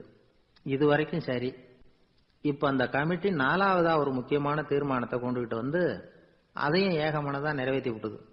அது என்ன தீர்மானம்னா, புதிய கோவில் கட்டி முடிக்கிற வரைக்கும் பழைய கோவிலை இடிக்கிறதில்லை அப்படிங்கிற தீர்மானம். எப்படி இருக்குது பாருங்க இது. பழசை இடிக்காத வரையில அதே இடத்துல புதுசா எப்படி கட்ட முடியும்? பல விஷயங்கள்ல நாம நடந்துகிற முறையும் இப்படிதான் இருக்குதான். வாழ்க்கையில முன்னேறணும்னு ஆசைப்படுவோம், அதே நேரத்துல அந்த முன்னேற்றத்துக்கு எது தடையா இருக்கோ அதை விட்டுடுறதுக்கும் மனசு வராது. வெளிநாட்டுல ஒரு பெரிய விருந்து நடந்துகிட்டு இருந்துதான். எல்லாரும் மது கோப்பையும் கையுமா அலைஞ்சுகிட்டு இருக்கிறாங்க. ஒருத்தர் மட்டும் கையில எதுவும் இல்லாம ரொம்ப நல்ல பிள்ளையா சாதுவா ஒரு ஓரமா தனியா உட்கார்ந்து இருக்கிறார். அவர்கிட்ட நெருங்கி வாங்க மது சாப்பிடலாம் அப்படின்னு கூப்பிட்டாங்களாம். என்ன வற்புறுத்தாதீங்க, நான் என் மனசுக்குள்ள உறுதியா தீர்மானம் பண்ணிவிட்டேன் அப்படின்னாராம். என்ன தீர்மானம் பண்ணிருக்கீங்க அப்படின்னு கேட்டிருக்காங்க. ஏற்கனவே முழு போதையில் இருக்கும் பொழுது மறுபடியும் மது கோப்பையை தொடரதில்லை அப்படின்னு தீர்மானம் பண்ணிருக்கேன் அப்படின்னாராம். ஒரு ஊர்ல ஒரு பெரியவர் இருந்தார். ஒரு நாள் அவரை தேடி ஒருத்தர் வந்தார். ஐயா, நான் கடவுளை பரிபூர்ணமா நம்புறேன் அப்படின்னார். சரி, அந்த நம்பிக்கை உனக்கு எப்படி வந்ததுன்னு கேட்டார் இவர். அவர் சொல்ல ஆரம்பிச்சார். ஐயா, எனக்கு கல்யாணம் ஆகி 10 வருஷம் ஆச்சு, ஆனாலும் குழந்தை பாக்கியம் இல்லை. அதுக்கு என்ன காரணமா இருக்கும்னு நான் யோசனை பண்ணிட்டு இருந்தப்போ நண்பர் ஒருத்தர் ஒரு ஆலோசனை சொன்னார். உனக்கு மதப்பற்று இல்லை, எந்த கடவுளையுமே நம்ப மாட்டேங்கிற, அதுதான் காரணம். கடவுளை நம்பு, உனக்கு குழந்தை பாக்கியம் கிடைக்கும் அப்படின்னார். அவர் அப்படி சொன்னாரே தவிர எனக்கு சந்தேகம்தான். இருந்தாலும் அவர் சொன்னபடியும் நடந்துதான் பார்ப்போமே அப்படின்னு முடிவு பண்ணேன். கடவுளை நம்ப ஆரம்பிச்சேன். அந்த வருஷமே அழகான ஆண் குழந்தை பிறந்தது. எல்லாம் இறைவன் அருள் அப்படின்னார். இவர் இப்படி சொன்னதை கேட்டதும் அந்த பெரியவர் சொன்னார், நீ சொல்றதெல்லாம் சரிதான், இருந்தாலும் இந்த காலத்துல எந்த ஒரு காரியமா இருந்தாலும் அதை சோதனை செஞ்சு பார்த்துட்டு தான் ஒரு முடிவுக்கு வந்து சேர முடியும். அறிவுபூர்வமான முடிவு அதுவாக தான் இருக்கும். அறிவியல் சோதனைகள் அப்படித்தான். ஒரு குறிப்பிட்ட விஷயத்தை பத்தி எத்தனை தடவை சோதனை பண்ணாலும் ஒரே முடிவு தான் கிடைக்கணும். அதுதான் சரியா இருக்கும். அதனால இப்ப மறுபடியும் ஒரு சோதனைன்னார். என்ன செய்யணும் அப்படின்னு கேட்டார் இவர். கடவுள்கிட்ட ஒரு பெண் குழந்தை வேணும்னு கேளு. முதல்ல ஆண் குழந்தைய கொடுத்தது மாதிரியே இப்போ ஒரு பெண் குழந்தையையும் கொடுக்கறாரா பார்க்கலாம் அப்படின்னார். சரின்னு சொல்லி இவர் அதே மாதிரி முயற்சி பண்ணினார். அதுக்கப்புறம் அவர் இந்த பெரியவர்கிட்ட வரவே இல்லை. கொஞ்ச காலம் கழிச்சு இவரே அவரை தேடிட்டு போய் கதவை தட்டினார். அவர் கதவை திறந்தார். என்ன ஆச்சு, கடவுள் கண் திறந்தாரா அப்படின்னு கேட்டார். அவரு, அந்த சமாச்சாரம்லாம் நமக்கு வேணாம் சார். முதல் தடவை அது ஏதோ தற்செயலா ஏற்பட்ட ஒரு சாதகம். இப்ப நீங்க 2வது தடவை சொன்ன பிறகு தினமும் கடவுளை வேண்டிக்கிட்டு தான் இருக்கிறேன், ஒன்றும் நடக்கல அப்படின்னார் ரொம்ப விரக்தியா. ஒரே ஒரு தோல்வியில உங்க நம்பிக்கையெல்லாம் பறந்து போயிடுது பாத்தீங்களா அப்படின்னார் அந்த பெரியவர். எல்லாம் நல்ல விதமா நடக்கிற வரைக்கும் நம்பிக்கை, எதிர்பார்த்தது தோல்வியில முடிஞ்சுட்டுதுன்னா அவநம்பிக்கை. மற்றவர்கள் பேர்ல வைக்கிற நம்பிக்கை எந்த நேரத்திலையும் விவகாரமாகி விடக்கூடிய சாத்தியம் உண்டு. நாம நம்பிக்கை வைக்க வேண்டியது நம்ம கிட்ட தான், நமக்குள்ள இருக்கிறார் கடவுள். எனவே நம்ம பேர்ல நாம வைக்கிற நம்பிக்கை தான் உண்மையான கடவுள் பக்தி. நிபந்தனையற்ற நம்பிக்கையா அது இருக்கணும். எல்லாம் நல்லபடியா நடந்துகிட்டு இருந்தா எந்த முட்டாளுக்கும் நம்பிக்கை வரத்தான் செய்யும் அப்படிங்கிறது ஒரு பெரியவர் கருத்து. தியானத்தின் மூலமா தான் உனக்குள்ள ஆழமா தோண்டுனா உன்னுடைய அடி ஆழத்துல நம்பிக்கை வந்து அப்படி ஊற்றெடுக்கும், அதை பார்க்க முடியும் அப்படிங்கிறது பெரியவர்கள் சிந்தனை. ஒரு குழந்தை அப்பாவை பார்த்து என்னப்பா பண்றேன்னு கேட்டுதான். பிரார்த்தனை பண்ணிட்டு இருக்கிறேன்னாராம் அப்பா. பிரார்த்தனை பண்ணுனா என்ன கிடைக்கும் அப்படின்னு கேட்டுதான் குழந்தை. எல்லாம் கிடைக்கும் அப்படின்னாராம் அப்பா. நீ வச்சிருக்கிறிய பேனா அது கூட கிடைக்குமான்னு கேட்டுதான் குழந்தை. ஓ, கிடைக்குமேன்னு இருக்கார். அப்படின்னா அந்த பேனாவை என்கிட்ட கொடுத்துரு, நீ பிரார்த்தனை பண்ணி வேற பேனா வாங்கிக்கோ அப்படின்னு தான் அந்த குழந்தை.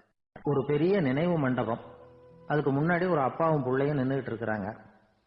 அந்த வழியா போறவங்க வர்றவங்க எல்லாம் அந்த இடத்துல நின்று அது என்ன மண்டபம் அப்படின்னு விசாரிக்க ஆரம்பிச்சாங்க. அந்த அப்பாவும் பிள்ளையும் தான் வர்றவங்களுக்கெல்லாம் விவரம் சொல்லிட்டு இருக்கிறாங்க. அதாவது இந்த இடத்துல ஒரு பெரிய மகான் சமாதி ஆயிருக்கார், அவர் சமாதியான இடத்துல இந்த நினைவு மண்டபத்தை கட்டி இருக்கிறோம் அப்படின்னாங்க. ஊரு பூரா இந்த செய்தி பரவிச்சு. நிறைய பேர் அந்த இடத்தை தேடி வர ஆரம்பிச்சாங்க. இங்க வந்து கொஞ்ச நேரம் உட்காந்துட்டு போனா மனசுக்கு ஒரு நிம்மதி கிடைக்குது அப்படின்னாங்க. அங்க இருந்த உண்டியல்ல நிறைய காசு போட்டுட்டு போறாங்க. பணம் கிடுகிடுன்னு நிறைய சேர ஆரம்பிச்சுட்டுது. பணம் நிறைய சேர்ந்த உடனே அந்த அப்பாவுக்கும் பிள்ளைக்கும் தகராறு வந்துட்டுது. பணம் சேர்ந்தாலே சொத்து தகராறு வரத்தானே செய்யும், அது மாதிரி வந்துட்டுது. பையன் அடிக்கடி நிறைய பணம் கேட்க ஆரம்பிச்சான். அப்பா பார்த்தார், யோசனை பண்ணார், ஒரு முடிவுக்கு வந்தார். ஒரு நாள் பையனை கூப்பிட்டார். இதை பாருப்பா, நமக்குள்ள தகராறு வேணாம். அப்பாவும் பிள்ளையும் இப்படி சண்டை போட்டுக்கிட்டா பாக்குறவங்க தப்பா நினைப்பாங்க. அதனால நமக்குள்ள சமரசமா இதை தீர்த்துக்குவோம், என்ன சொல்ற அப்படின்னார் அப்பா. சரி நான் பையன். உடனே அந்த அப்பா என்ன பண்ணார் தெரியுமா, மகன் கிட்ட கொஞ்சம் பணத்தை கொடுத்தார். தன்கிட்ட இருந்த ஒரு கழுதையையும் கொடுத்தார்.